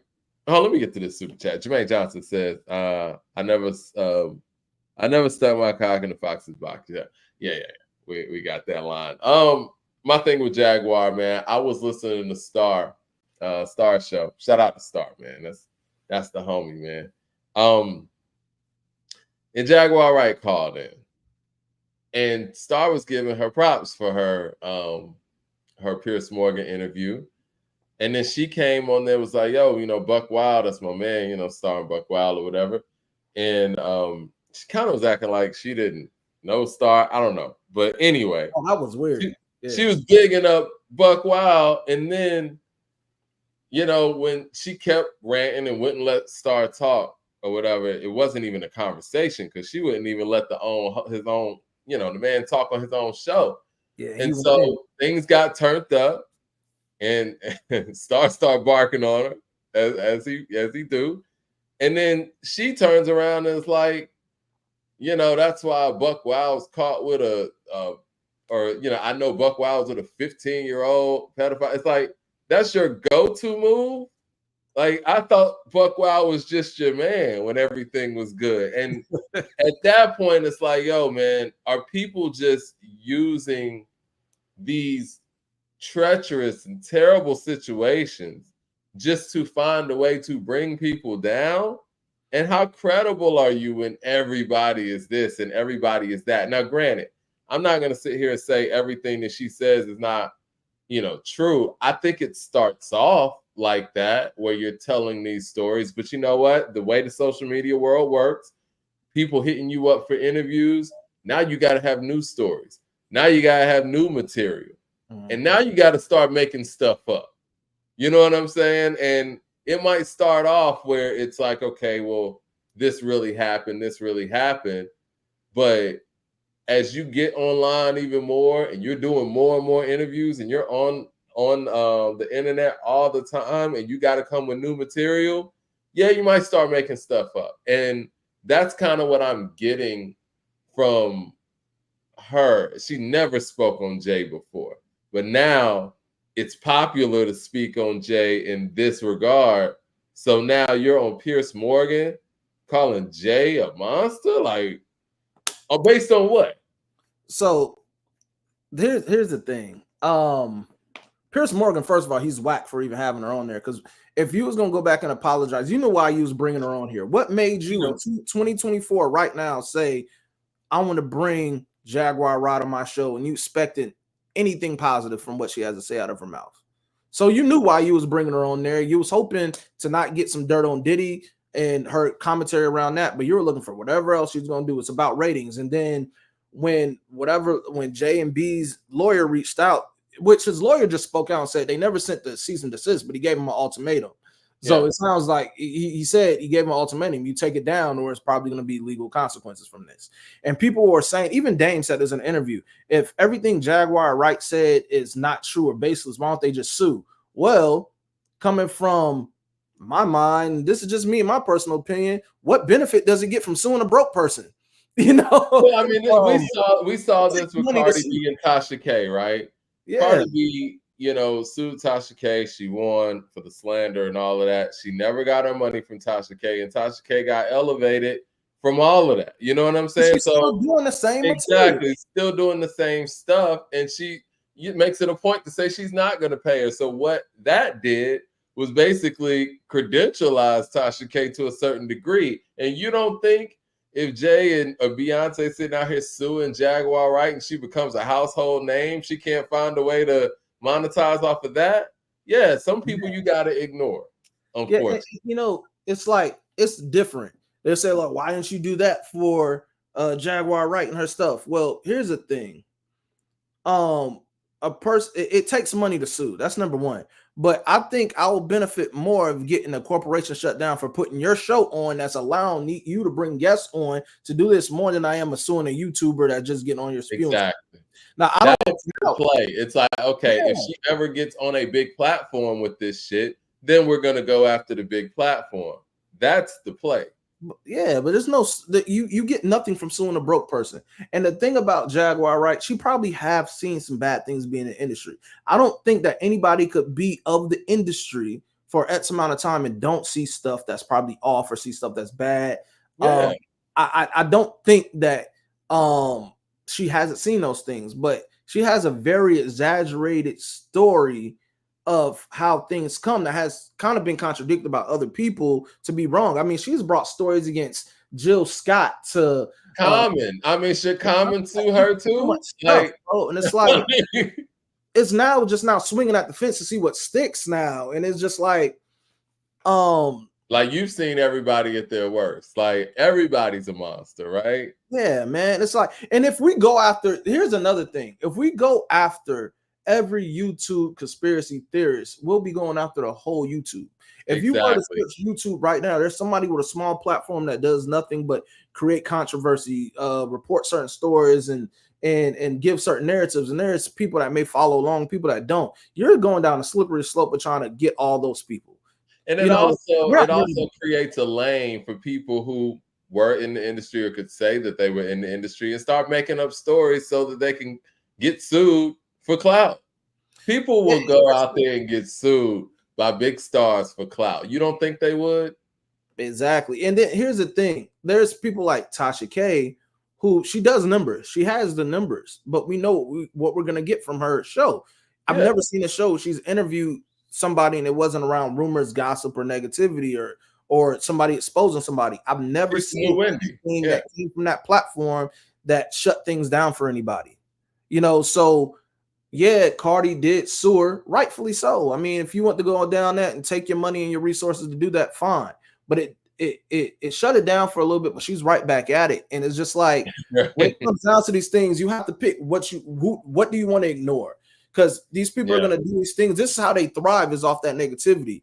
But when it starts to get to a place such as like a Piers Morgan show, where now you're putting out this type of rhetoric that now it goes out to more mass people and it can hurt the brand, it can hurt business deals. There's so many things that can hurt that. Yeah, I'll take my money and my resources, my efforts to sue that big corporation and some YouTube conspiracy theorists that just doing this for X amount of thousands of followers to stay afloat on bills, you know. It's just like, come on, man. Like it's I don't know how people don't understand that, bro. Like it takes your money to sue people, bro. And this like, the thing, man. And this is what's so disappointing. Dame is a very smart man. He understands this. And I never thought I'd say this. And again, I can disagree with my own brother, like, you know, but I don't understand why.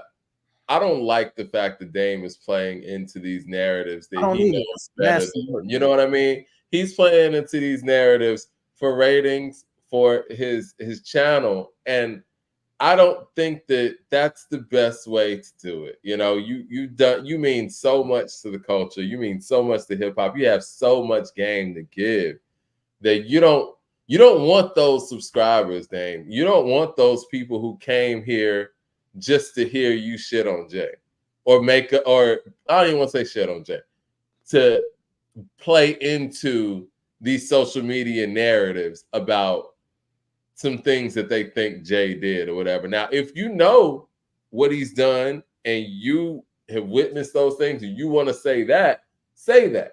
But don't sit there and tippy-toe around these narratives and not shoot them down, but yet, you know, give them some sort of legs as well. You know what I mean? Like, that's disappointing that Dame would do that, and he's succumbed to that pressure to have clickbait. The great Dame Dash has succumbed to the clickbait pressure, and I think that's very unfortunate. And you know, and I just wish that everybody's to blame from this in this standpoint. The people that listens and believe stuff, like I say, you have to take some of the stuff, everything with a grain of salt, because we don't know what's true or what's not. And some of the stuff you just have to at some point be like, yo, this is ridiculous, because you have no evidence or anything.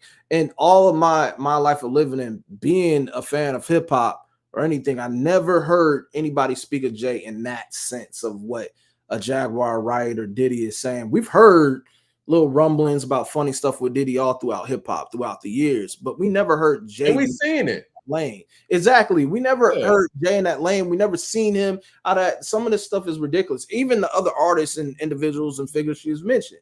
But that's even him talking that do say thing, man. Like, yeah, man. Like this is even below Dame. Man.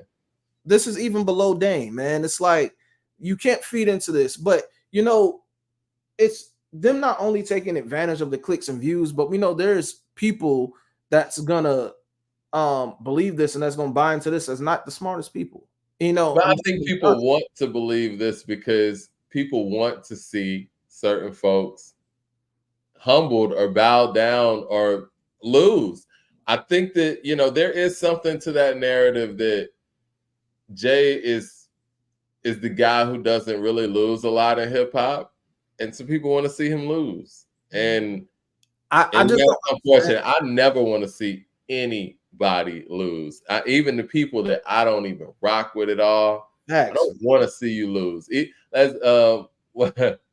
Like Nas said, man, much success to you, even if you wish me the opposite. Sooner or later, we'll all see who the prophet is. I'm not that I'm not that engulfed in anybody else's failure to wish failure on anyone. Anybody, bro. Like, Now, if you went out there and did something that's proven you did that and it's clear you did that, you need to suffer the consequences of your actions.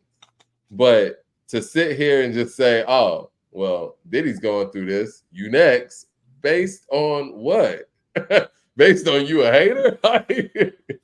yeah, like, you know, nobody in this game is squeaky clean business wise or whatever. Not everybody did stuff that was illegal either. Some people may have rubbed people the wrong way, may have slighted them a little bit, but and people have their grievances. They have the way that they feel, and then some people have done criminal stuff. Like I said, these are things we don't know until it plays out as evidence. Baseless claims is bad. That's just like me and you using this platform and spewing negativity or spewing things out. And we have people that's on here that follow that's going to take in whatever we say, and we play into that for that advantage. That's dangerous. That's dangerous rhetoric. And I feel like if things are true, they'll play out the way they're supposed to play out. And if things are not, it's not. But I can't keep on. I just can't feed into stuff where you don't see no evidence of nothing. And we're not just talking about now, we're talking about just throughout the years, bro. Like, you said something on a previous show, and you're right. Like, when people actually have been proven of heinous violent crimes, it's free this man.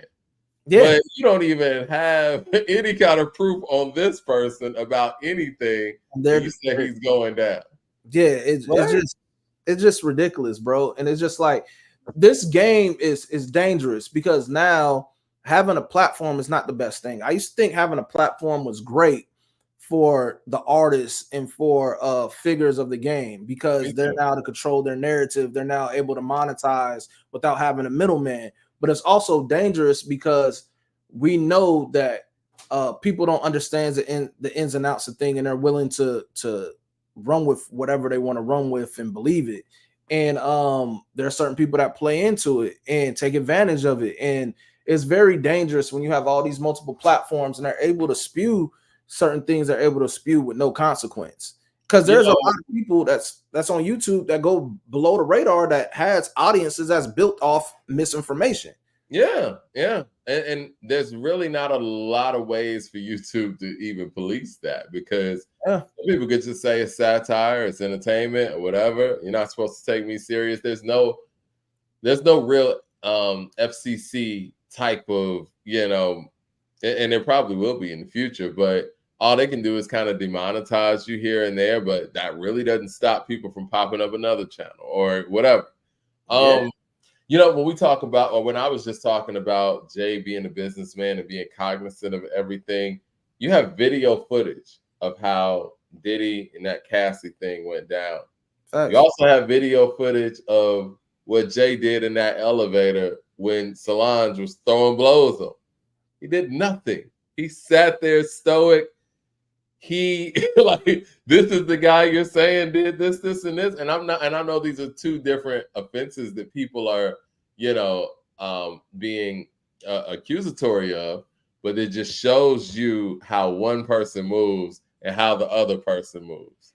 And I don't see anything there unless you guys know something I don't know or see something that hasn't been seen. And the one person that everybody keeps having in their back pocket has come out and said it ain't like that. What can you say?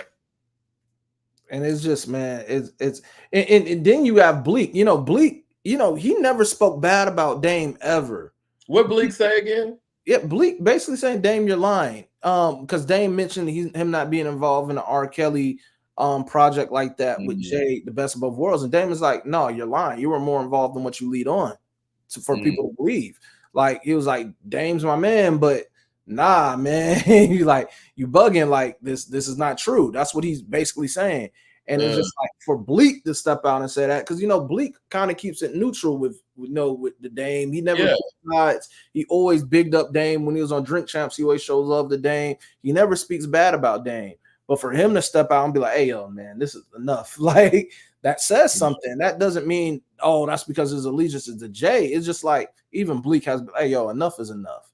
It's hard to believe that, based on how we know that model was set up, somebody, and again, I know I said earlier in the show that I don't know why it was that important for Jay to do both of those. But at the end of the day, this is a three-person partnership. And I would imagine, because some of these are on Rockefeller, right? Or both of these are on Rockefeller. Mhm. I would imagine that the three of them would have to sign off on it. And if Jay was being outvoted, it'd be 2-1, right? It's Dame and Kareem over here. Or, if Dame was alone on that, I'm pretty sure Dame would have made a big fuss about being alone on that. I don't know. It's just I don't know. I don't know, man. It's just like things gonna play out how it's gonna play out. The facts gonna come out as gonna facts. If you have so much damn evidence on what you're saying is true, there's no way it's not gonna go unnoticed, and it's not gonna go. Like, people act like that much fame and influence and money stops you from being shut down. That doesn't. It may not. It may go for that for others, but not when you're a black entertainer. I'm just gonna be honest with you. Well, I mean, we've seen that with Bill Cosby, man. Yeah, you know what I'm saying? So I don't even think a person of Jay's influence is above the law. We're seeing that with Diddy right now. So if things are true, like they say it's gonna happen, you got proof of what's gonna happen. Let it play out. Let's see how it rock. But until then, it sounds baseless. Because how ridiculous the things are. When I heard him say the stuff about, oh man, it might have spiked the Duce, I don't know. I was like, come on, Dame, man, we got to stop this. We got to stop this. It's ridiculous. Yeah. Like I said, even if, let's just say somehow that was true, you have to understand how ridiculous that comes across, and coming from you in this time period, it's like, yeah, you kind of got to hold that, But again, like I said, I wish Dame the most success, and I would love to even, talk to Dame or whatever. But, I just don't think playing into this narrative that people want to take down Jay-Z is the right way for, to launch a venture, in my personal opinion. And I think Dame means too much to the culture. Rockefeller Records as a legacy means too much to the culture. I really wish, just like what you was talking about with Ali and Nelly, I really wish these guys could work it out and at least be cordial. You know what I'm saying? And I'm not saying do business together and all that. I'm sure that's done. But at least let each other do their own thing.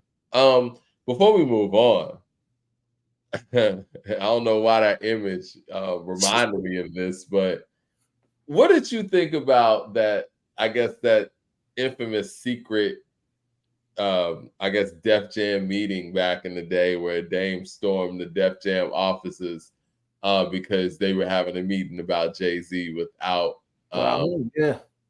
him. I mean, when I that's documented. That Choke No Joke had that that video footage that went out found on YouTube, and it's just like, if what Dame is saying is true, he has a reason to be frustrated, to be cut out. But this goes to show what people are saying about Dame the businessman. But they never asked Jay-Z about that. I will say that's the person you might want to get side on this. He never was asked about that, and that's got to be frustrating. But you got to understand that when somebody's an entertainer, it's a little different, or when they're an artist, it's a little different. It's got to be frustrating that you always get asked these tough questions, but the other guy doesn't get asked any of this stuff. But you can't get mad at Jay because people are too afraid to ask him. You know what I'm saying? Like, well, I mean, they figure if they ask him the wrong thing, he's never coming back. I mean, I really believe in journalistic integrity. I've done interviews with people, and we've had conversation. I had to ask those hard questions, or ask those uncomfortable questions, and they have the right to decline. But it's the way how you do it. You know what I'm saying? Some people are messy. Some people are like, I don't know. It's your right as if you're gonna be in this journalist thing, to exercise that integrity and not be afraid to ask those questions and push the line on it, and kind of challenge things sometime. And I think that a lot of people. You watched 60 Minutes? Not to cut you off. You said what now? You watched 60 Minutes? Yeah. Did you see the interview with Kamala Harris? Yeah. That was a great. Now that's what you're talking about. Asking the tough questions, being respectful, and just being, about the subject, and not letting half answers go through without follow-ups, that's journalistic integrity right It there. wasn't like, it wasn't like I got you, mama. Aha, got Yeah, you. it Look, wasn't like he's asking the questions that the people want to know. He asked the legitimate question. how are you gonna do this? And although she tripped up, those were the questions you need to ask, man. It's journalistic integrity. It's your right to not only ask those hard questions, but get those answers, not be afraid to challenge them. Yeah, And and none of them were off base. Like none of them were just like you said, trying to get you in a gotcha moment. These are things that people had concerns about, needed to know about, and wanted to get her perspective on. So, when I'm thinking about everything, it's like, like I said, it wasn't always that Dame was wrong. It was his approach was wrong. Like you can't be storming the boardrooms. You can't be screaming on people. You can't be slapping people, dog. Like there was a time where hip hop operated that way. That's how they got stuff done. I mean, when we think about what, back in the NWA days of Ice Cube and, and then we think about things, it got done that way. But, we like Hov would say, Hov did that. Hopefully, you don't have to go through that. Like those artists, it evolved. It got a lot more corporate than it once was. More where you don't have to do that. And if you see the documentary of like that footage from the last days of Rockefeller, you can clearly see why Jay separated himself from Dame. And but like I said, it's not saying that Dame was wrong, bro. We never saying Dame is wrong. The approach was wrong, man. It's like that's what it was. And it, like I said, it's sad that Dame is looked at or he's at where he's at because it was so much that he did give to the game. I mean, you built a dynasty, bro. Like, and the fact that we're looking at you and we're not looking at you and recognizing that is more so to the drama or what's going on with you trying to sell Reasonable Doubt. And then your internet clips. And I've never seen so much footage of Dame as I do now. And I can't say I'm proud of any of it. I'm not happy to see any of it. It's not like, oh man, Dame finally got him something. He got a new artist. He got new business. Something's booming for him. It's never like that. Like even with 50's controversial poster, he's clowning on somebody. You could always see that there's an accomplishment there. He opened up the film studio. He's got a new show coming. There's something that goes along with it. It's just like with Dame, it just keep on coming of the negativity and stuff like that, man. It's just like I want better for Dame because I feel like he put a lot into it. He fought for the artist, and he really was bringing something to the culture and was about the culture. And he was one of the ones that always preached ownership and stuff like that. But to see where he's at now he's playing himself is disappointing, bro. Yeah. I mean, and I'm gonna say this, and we can move on. But yeah, it's that meeting. I'll go back to that meeting. Yeah, you could see the people at Def Jam, the Def Jam staff, Julie Greenwald. I want to say Kevin Lyles might have been in there too. These are people who they work in the industry. They're not really tied down to one artist. They go from label to label. They're going to be here. These are people you have to deal with. And you could tell that the way he was talking to them, they were just counting the days for when they didn't have to deal with him anymore. And, when Jay said, make another Hov and all of that, I'm sure the industry made it very difficult for Dame to even be able to do that. Because at that time, you still needed the label's support to launch an act. And you're not just going to find a Jay-Z off the street. I mean, that's just, it don't come around like that. Yeah. But even if he did, they were going to make it very difficult for him to even do business moving forward. And like you said, it was the approach. I think all of them could have understood where Dame was coming from a business standpoint, from an entrepreneurial standpoint, because if somebody was doing a Def Jam artist like that, I'm sure they would feel the same way. But from a corporate standpoint and just from a business standpoint, they know that there are ways to deal with that and communicate that, as opposed to dealing with it like you're on the street. Like you said, the game had evolved to a point where business was no longer being done like that in the music business. You had to come to these meetings like you had some sense. And if you didn't, they were going to phase you out. And they did.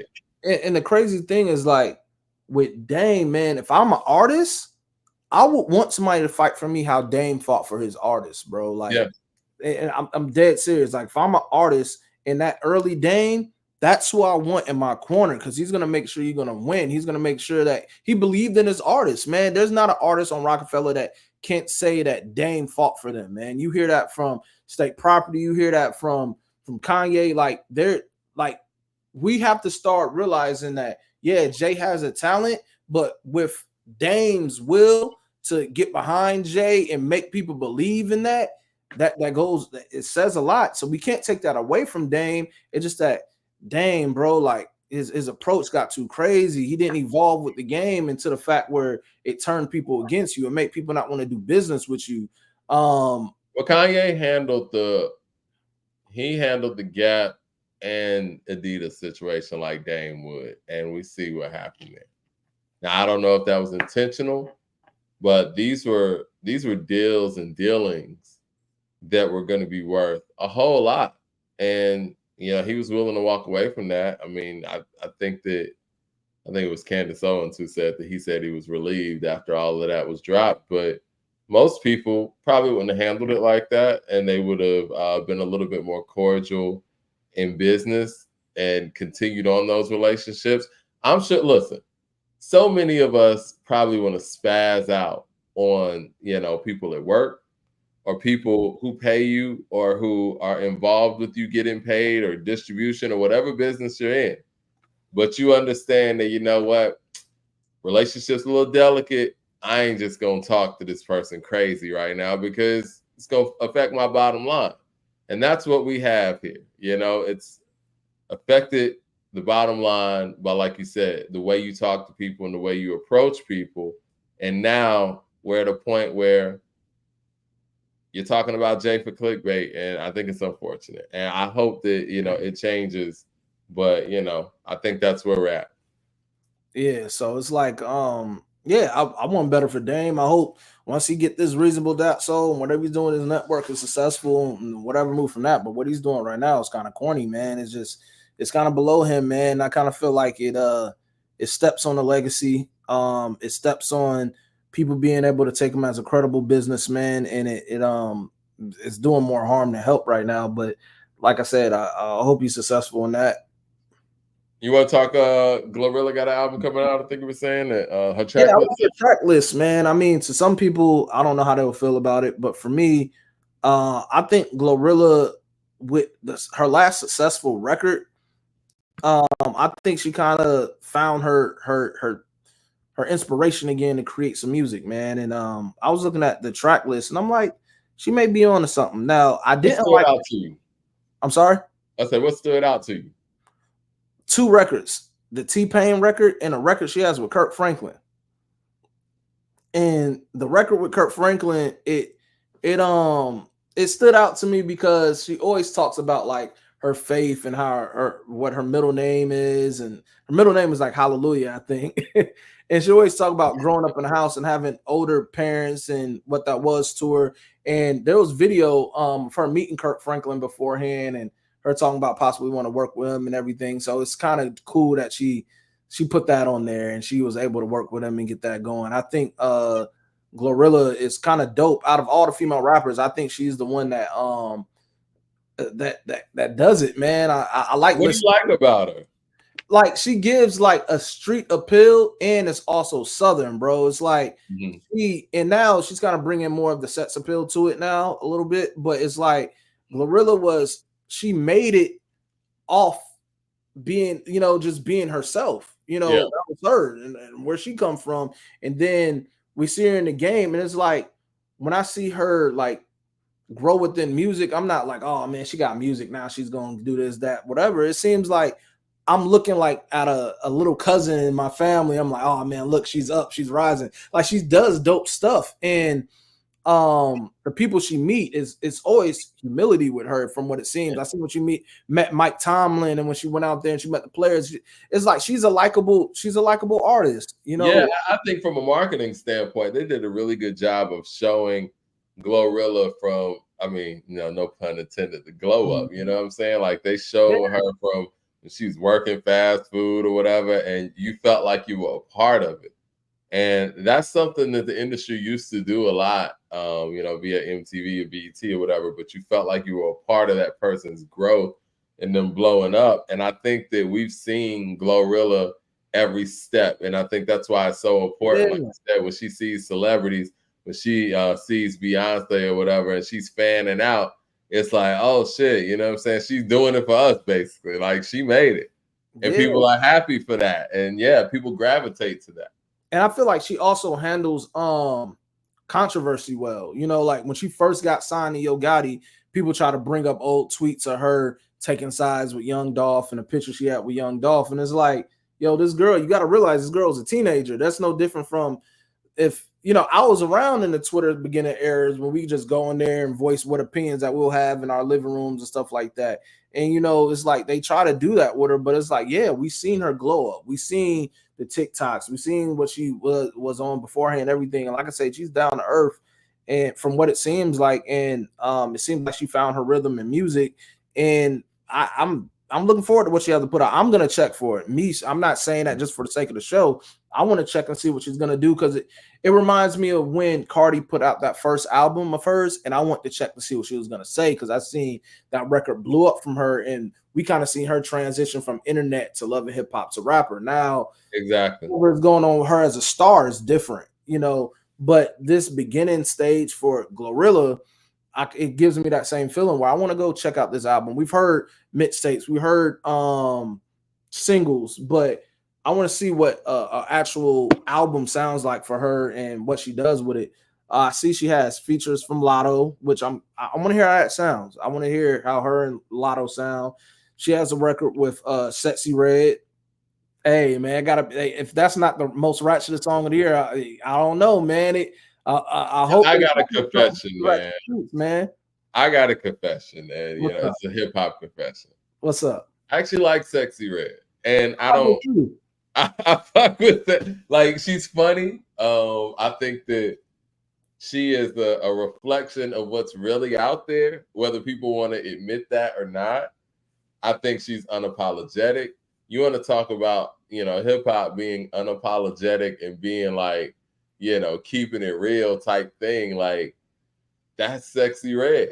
And she plays on to this whole, she's sexy, this and that. And, she's not like a fashion runway model, but she's confident with it. And you know what I'm saying? And she's natural with it. She doesn't do anything to try to quote unquote fit to certain beauty standards. She does her thing. I fuck with Sexyy Red. Like, the thing about Sexyy Red with me, like, I know people like, Mike, what? Yeah. She's likable too.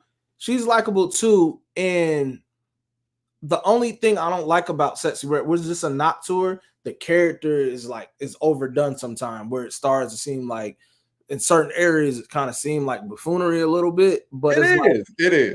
But I like her. I like how she pays homage to artists before her. Like, I've seen her bring out people on her tour and stuff like that, and I think that's cool. She connects with the culture. She's believable. I see what she does on wrestling.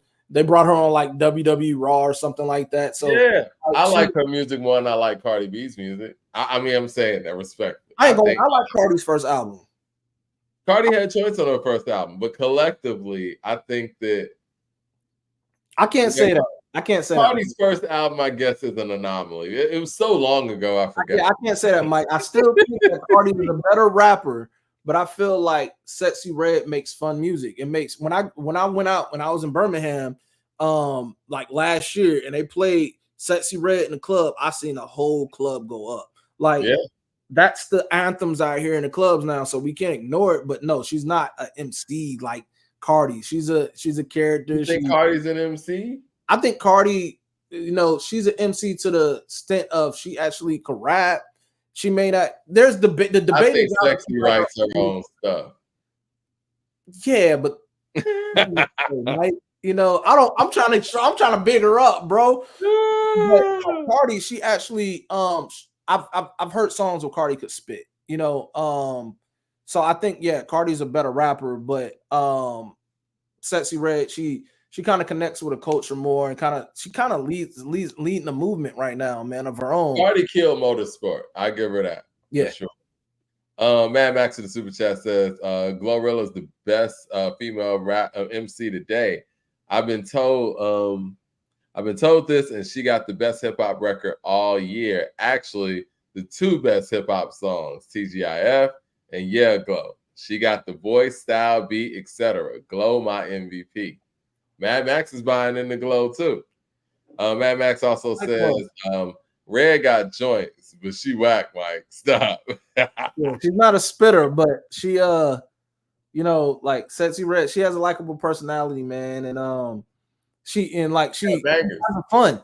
That's another thing. I like to see when artists are having fun in the game, you know, with hip hop. I see when she bring other people out. I see her music videos, you know, like she does like her some cool things, man. But to this GloRilla track list, she has Lotto, she has Sexyy Red, then she has a record with Money Long, which I would like to hear how that sounds because I really never heard GloRilla on a record where it's like R&B collab or stuff like that too much, you know. At least I haven't. If there's one out there, y'all put me on, but I don't know of one. Then she has the record with Kurt Franklin, Chandler Moore, Kiara Sheard, and the Maverick City Music. I really want to know how that sounds with GloRilla. She has a new record with Meg Thee Stallion. They actually make good music together. I'm not gonna lie. I mean, Megan makes good music with all of them, man. Like I think Megan's one of those people. She's kind of like she gets a lot of hate for no reason, unfortunately. And I don't really know where the Megan hate comes from. I know exactly where it comes from, man. We know what that comes from. Well, man. I mean, again, those are situations that people, once again, don't really know about. They're just coming up with their own opinions like they were there. But, I mean, Megan's always been consistent. She's always been spitting, you know what I'm saying? She's always came with bangers. I think the only time Megan falls short is when they make her or when they have her doing that pop stuff. Because that's not really her. Like you can hear that she's a Southern rap artist, right? Like her flow is very gangsta boo-ish. Somebody said Megan's flow is dated. I mean, I don't know if that flow ever gets dated. That's like saying 3 6 Mafia's production is dated. It's not. It's still very relevant. Yeah, man, I don't understand the hate that Megan gets. It's mind-boggling. It really is. Because really, if we're being honest, out of all of the ones we're talking about, Megan's the best rapper of all of them. I say Megan's the biggest marketable star. Who raps better than Megan out of this new batch? Lotto? I feel like I still haven't heard enough from Lotto, man. Like Lotto's done a lot. Yeah. I feel like I haven't heard a lot of Lotto. And I can't really buy into the Lotto character as much because it's like I seen Lotto on the rap game and stuff like that. So it's kind of hard to kind of like. And see, I didn't. Yeah. And I think that does taint it for people where it's like when you actually see somebody grow up and you saw what they were and what they turned into, like how was Lil Bow Wow supposed to have a real career when we seen him as a 13-year-old? Just be cool, you know, like just stay on that continuous thing. Don't try to be the tough guy. Don't just be cool. Yeah. You feel me? LL Cool J did it. I mean, LL wasn't really, I mean, he was young. He wasn't as small as Bow Wow, but he grew into himself. You want to know what's the dopest transitions I've seen with rappers that started young is like when I looked at Crisscross and I seen them go from the Crisscross we knew with Jump to the Crisscross on what is it, Young, Live and Dangerous, whatever. Young, Rich and Dangerous. Young, Rich and Dangerous. When you got the joint with the Brat and JD on there, that joint that they had. Then they had what was it? To Live and Die in Hip Hop or something like that. Yeah. And they had Tonight's the Night. Like, roll me a mic and let me smoke and tell them how see me rock to you. That album was really hard. You know, I'm gonna say something. I've said this on the show before. This mysterious. Right, so it was Chris Smith and Chris Terry, right? It was Chris. It was a third Chris, right? Anyway, he's on 2 of the songs. I'm about to pull up the album right now. Go listen to these songs when we're done with the show. Does that album? I listen to that album as no. I'm about to put some people on who ain't on this, but. That album's really dope. Jermaine Dupri did his thing on there. And they did their thing on there too. All right. So It's a song called Money, Power, and Fame, and it's a song called Hey Sexy. Has a third rapper on there. His name is Chris. It was supposed to be 3 Chris's, right? There's supposed to be like Chris Terry, Chris Smith, and I forgot the other Chris. Y'all help me out in the chat. Anyway, this other Chris, quote unquote, supposedly died in a car wreck, and no one's. I mean, I hadn't heard anything about it. I didn't hear about it even when it happened. This third Chris sounds a lot like T.I. I have a theory that T.I. was supposed to be the third member of Criss Cross during this time, and I think this whole approach to Young, Rich, and Dangerous, and when you think about some of these songs stylistically, they have some T.I.-ish themes on there, especially on that song "The Streets Ain't Right." It sounds like T.I. wrote. Listen, I never heard this one, Mike. Yes. Now go listen to, and the people in the chat right now, go listen to Money, Power, and Fame, and go listen to Hey Sexy, and tell me the person on Money, Power, and Fame is not T.I. It is, man. Mad Max in the super chat says Megan gets deserved hate and her flow is dead. See, no one ever says anything about people's flow like that. Like, your flow's dated, your flow is dead. Mad Max in super chat says Megan raps like Run DMC. Wait a minute. He said Megan raps like Run DMC. Come on, man. Nah, man. Her flow's not outdated like that. Mad Max in the super chat says Malio smokes all of them bar-wise. But yes, you need to go check out that record. You don't. I don't listen to T.I. No, listen to this record. That was my album too, man. No, the album's dope. I think that because I always thought it was strange when T.I. threw a shot at Criss Cross on Urban Legend, and he was like, "Criss Cross will jump them fools." Like, what? Like, what problem you got with Criss Cross? And in the whole JD thing where it's like, what's all that yo, it's an Atlanta song. And it's like, where does this whole Criss Cross and T.I. thing like overlap? And then I listened to this album, again, because I listened to it when I was young and didn't even, couldn't realize it because this is way before T.I. came out. And I'm like, this that nobody seems to know anything about sounds a lot like T.I. And I'll say this, man, in the city back in the day, if there was a rapper that died, there was a part of an album like Young, Rich, and Dangerous, somebody would have said rest in peace to somebody. Like, I don't know, man. Young, Rich, and Dangerous is the album, though. But again, if I ever run into T.I., I will jokingly ask him about this, but I would never do it on camera.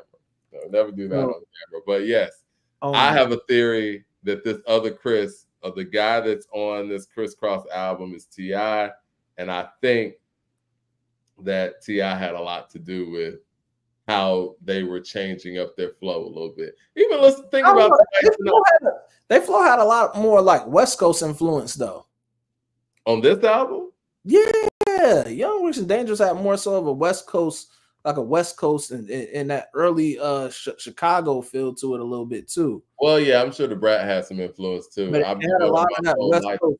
Jermaine JD was holding it down on that album, man. Like, but they flow. It was like real, like West Coast. It reminds me of like the Snoop flow a little bit and things like that. Like, I ain't gonna lie, that transition from them kid rappers to being that. They did their thing. On the GloRilla track list, she has another record. She has a record with Boss Man D-Lo, which sounds like a TikTok challenge waiting to happen. Boss Man D-Lo is like TikTok gold, bro. Like, he just he is. And all big up. He's a Florida boy, but like all these records, man, is just like if you can literally scroll my timeline, just like see a girl dancing on one of his songs. Like, he just kind of got the internet, the bites, man. Is crazy. One of the records I like Boss Man D-Lo. Yeah, like one of the records I'm checking for the most on this album is with T-Pain. I want to hear what a feature with her and T-Pain sound like. You know, T-Pain doesn't miss on hooks or on features, so I want to know what that sounds like with Glow. He's one of the best hook guys that we don't talk about. I mean, I know people look at T-Pain as the auto-tune guy, and oh yeah, it was Chris Kelly and Chris Smith. So Chris Terry is T.I., in my opinion, but whatever. But yeah, man, people look at T-Pain as like the auto-tune guy. He's a dope hook writer. Like he's a dope writer, period. And yeah, I'm almost sure that record is gonna be dope. Yeah, it's like yeah, I'm looking forward to see what this. And she has another feature with Friday. I don't know if that's one of the artists that's from the city or one of her friends that got signed. I don't really know much about Friday's that. I thought Friday was a singer. I've heard of Friday. I never heard of her, so I gotta go do my research. But I mean, it looks like a solid track list. Sounds like a solid track list. I'm checking this. This is one I'm checking for. Okay. DJ with the super chat says thoughts on Armani Caesar. Does she have a higher ceiling? I think Armani Caesar is one featured verse away from notoriety. I think there was some missed opportunities in getting her on a feature run. And whatever. I mean, maybe they tried to do so, maybe it didn't happen, but she's one of those people that stands out on features. I think that, Griselda and them put out some really dope albums on her, but she stands out on features in the way that Foxy stood out on the I Shot You remix, in the way that Kim stood out on, not Shook Ones, Quiet Storm remix. And maybe there's a thing where there aren't really a lot of songs like that to feature on currently. Maybe that's why she didn't do a feature run in that way. But yeah, I think Armani Caesar is just missing that level of notoriety. Now, if you look at within her camp, she's a dope female MC, but she got some real dope female MCs around her. When we talk about Love the Genius, and yeah, they got some dope female MCs around her, and I don't know if she's bar for bar better than them, but she's got the full package. I'll put it that way. Yeah, and as far as like to go back with the feature with T-Pain and Glow, I gotta big up T-Pain, man, because he's one of those guys, not only with his pen or production. When you listen to his podcast and his stories, this seems like a guy who really had a cool ear for music in a way it was developed. And for a long time, he was a hook guy. For a long time, he never had a hook that didn't miss. His albums, I think, should be talked about more because he had good albums. He had really good albums. So I do want to know what a feature sound like with him and Glow, because T-Pain can go hop and do a song with just anybody. So I feel like for him to go do a song with Glow, I think that's an artist that he actually really want to work with. So I really want a dope collaborator, period. So yeah, man. I definitely want to see what a T-Pain collab sounds like right now. So I'm checking for that album. I wish there was like more music to cover, man. Like I was gonna say, yeah, any more new music that we need to hit, and any of the people in the chat feel like that we are missing something, because we're kind of rounding up 2024, and it's not it's some really dope albums here and there, but it's not a slew of music to talk about like it's been before.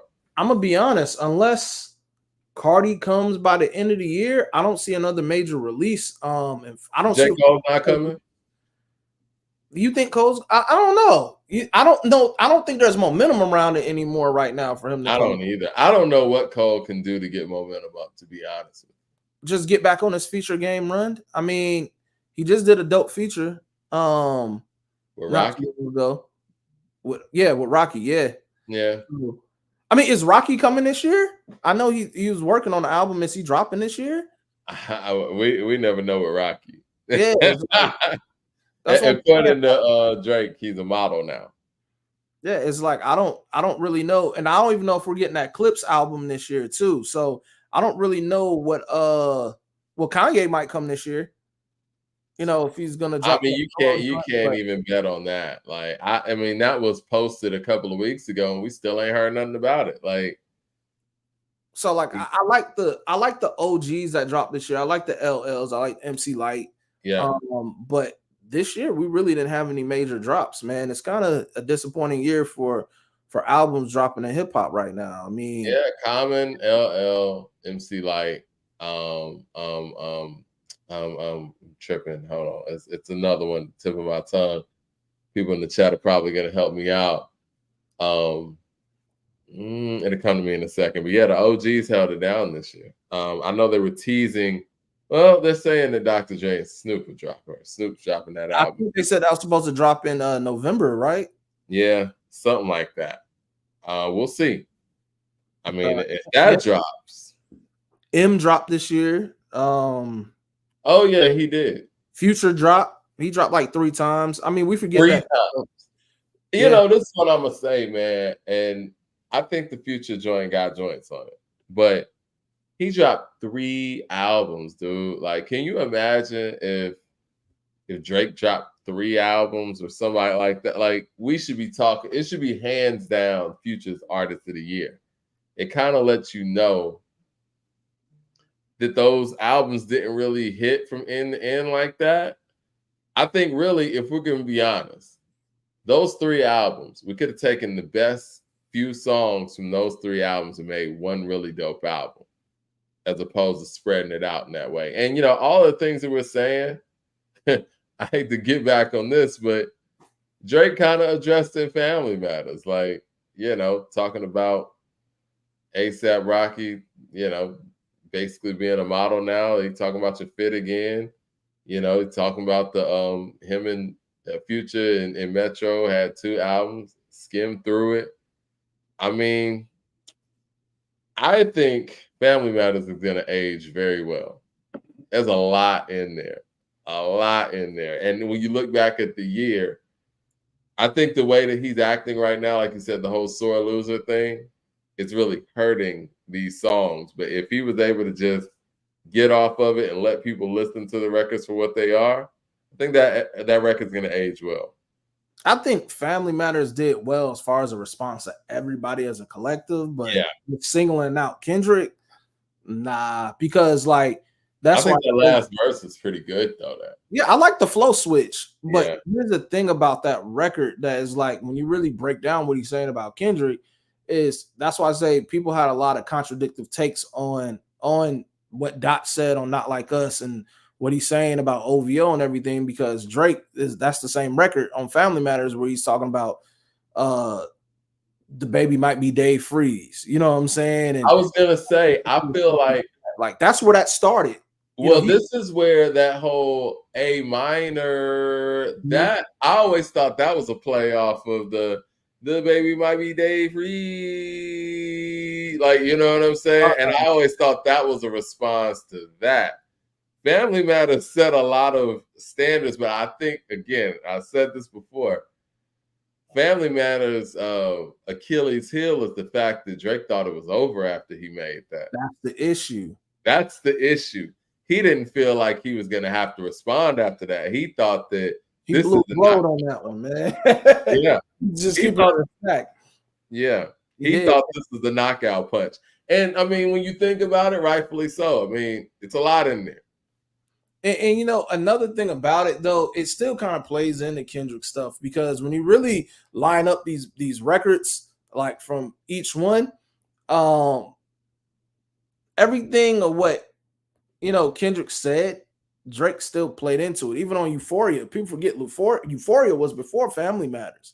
And he's talking about the way he's moving. He can predict his angles and stuff like that. And then when you hear him follow up with Not Like Us, it's like, hey, bro, Kendrick knew exactly what you're going to do and what you were align with it. And it's just like, it was so strategically done, bro. It's like, Family Matters is a joint, but it's like, he did say the baby might be so that's why I say it's contradictory. We can't say, oh, whatever Kendrick was saying is lies, because like Drake, but he didn't lie. He said things you said about Kendrick were lies on your record. So it's like he said no, but he said might. He didn't say it was. Come on, man. You know you're doing you're saying that type of stuff. Like I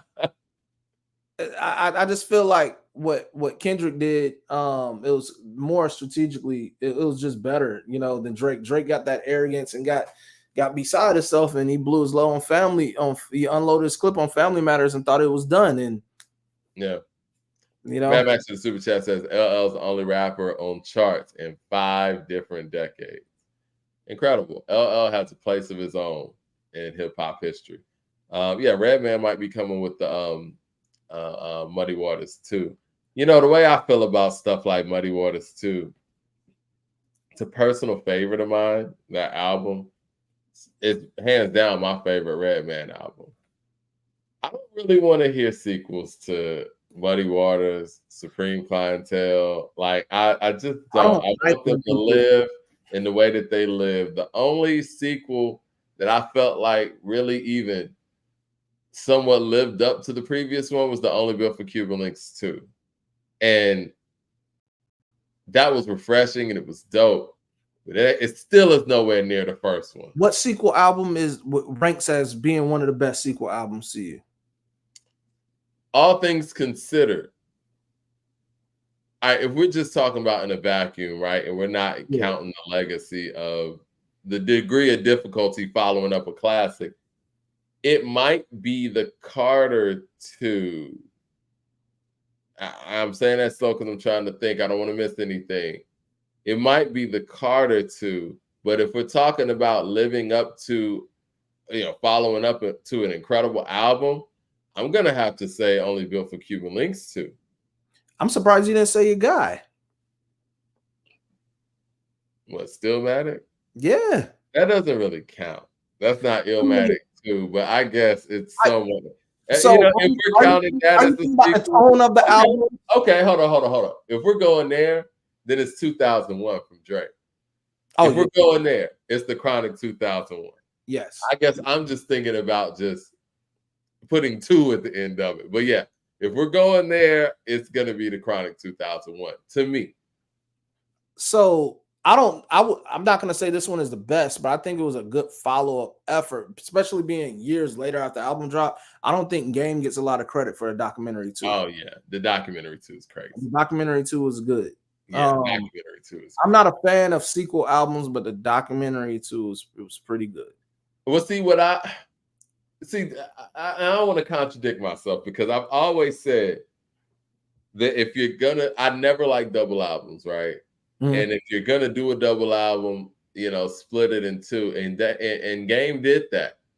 He put out one side one week and put out the other week, and both of them were really good. But then you feel like, damn, they're like 2 different albums because it's 2 and then 2.5. If both of those 2 were together, this ranks as a double disc. Like, he got a lot of stuff on there. The only criticism I would have a Game on there is so many collaborations. But again, those collaborations showed his versatility. But yeah, man. Yeah, I think that's a really, really dope follow-up. 2001 is insane to me because I was listening to that album, the back end of that album, the other day. And the front end of the Chronic 2001, however you want to call it, is so epic. And it's got so many great songs that it makes the back end feel like there was a big drop off. But if you just listen to the back end of 2001 by itself without thinking about the fact that The Watcher, next episode, Still DRE, Forgot About Dre, Fuck You, all these songs are in front of it, those songs are really dope too. Like Bang Bang is fire. LA Niggas is fire, but you're comparing it to the front part. Yeah. And that's the amazing part of Dre, man. Like, if Dre can give us, that's a lot to ask, but if we could get somewhere near that level on this new Snoop album of the year. It's not, It's dope. I was looking at an October London interview on the Breakfast Club today, and he said he has a joint on that record. On that album with them. And I thought, he said it sounds like the Marvin Gaye-ish thing. I was like, well, I wonder what that sounds like, or how October London sounds over that Dre. Because I seen what he did with Marsha, but I'm like, man, him with October London vocals over a track. I really want to know the direction of it. I really want to know. I'm fan of the Marsha Ambrosia album, right? Yeah. I like October London too. He got a new album, I think, that's coming this Friday. You know, October really? London. Yeah. He's an R&B artist signed to Def Row, and more R&B soul. I got to see him in a concert earlier this year, and I thought he was dope, man. He's great live. He puts on a great live. You know, Snoop has had October London around for a while, and you know, Snoop is one of those people who's underrated in the sense of understanding how to find talent. I mean, we already know what Dr. Dre's resume is like when it comes to finding talent, but Snoop, he has a really good ear for talent. I remember he had what was her name, Michelle Williams? Was it Michelle Williams? The one that's on All Around the World on the Blueprint too. I gotta go back and look. But yeah, that was his. Like, Snoop finds really dope talent, and he's had October London around for a minute. And my only thing with October London is the Marvin Gaye thing, and it's hard for me to get past. And that's with anybody. It's hard for me to listen to what's his name? It sounds like Ghost. You know what I'm talking about. Help me out in the chat, guys. Oh gosh. This is live television doing this. Mad Max with the super chat says, I told you Uncle L's top 5 ever. He better than Big. I'm not mad at that. I mean, I think Big was probably more versatile, more skilled, and had a higher ceiling. Who sounds like Ghost? Mm-hmm. Come on, Action Bronson. Yeah, Action Bronson. Yeah. And it's tough for me to listen to Action Bronson because I'm such a Ghostface fan. You know what I mean? And Action Bronson can rap, and he's got some dope songs, but it's very tough for me to listen to as a Ghost fan. And that's the same thing with the Marvin and October London thing for me. It's like, it's one thing that you sound like somebody because you can't help your vocals, but he even approaches these songs like Marvin would. And that's hard for me. And I know the songs are dope, but it's just hard. I think there was a theme of it when he was doing that. I don't know if his newer music is gonna really sound like that. You know, the cool thing, he told his stuff about how he got signed to Snoop when he was originally kind of discovered by Jazzy Faye, and Jazzy Faye brought him to Snoop. Was what he was cool. doing.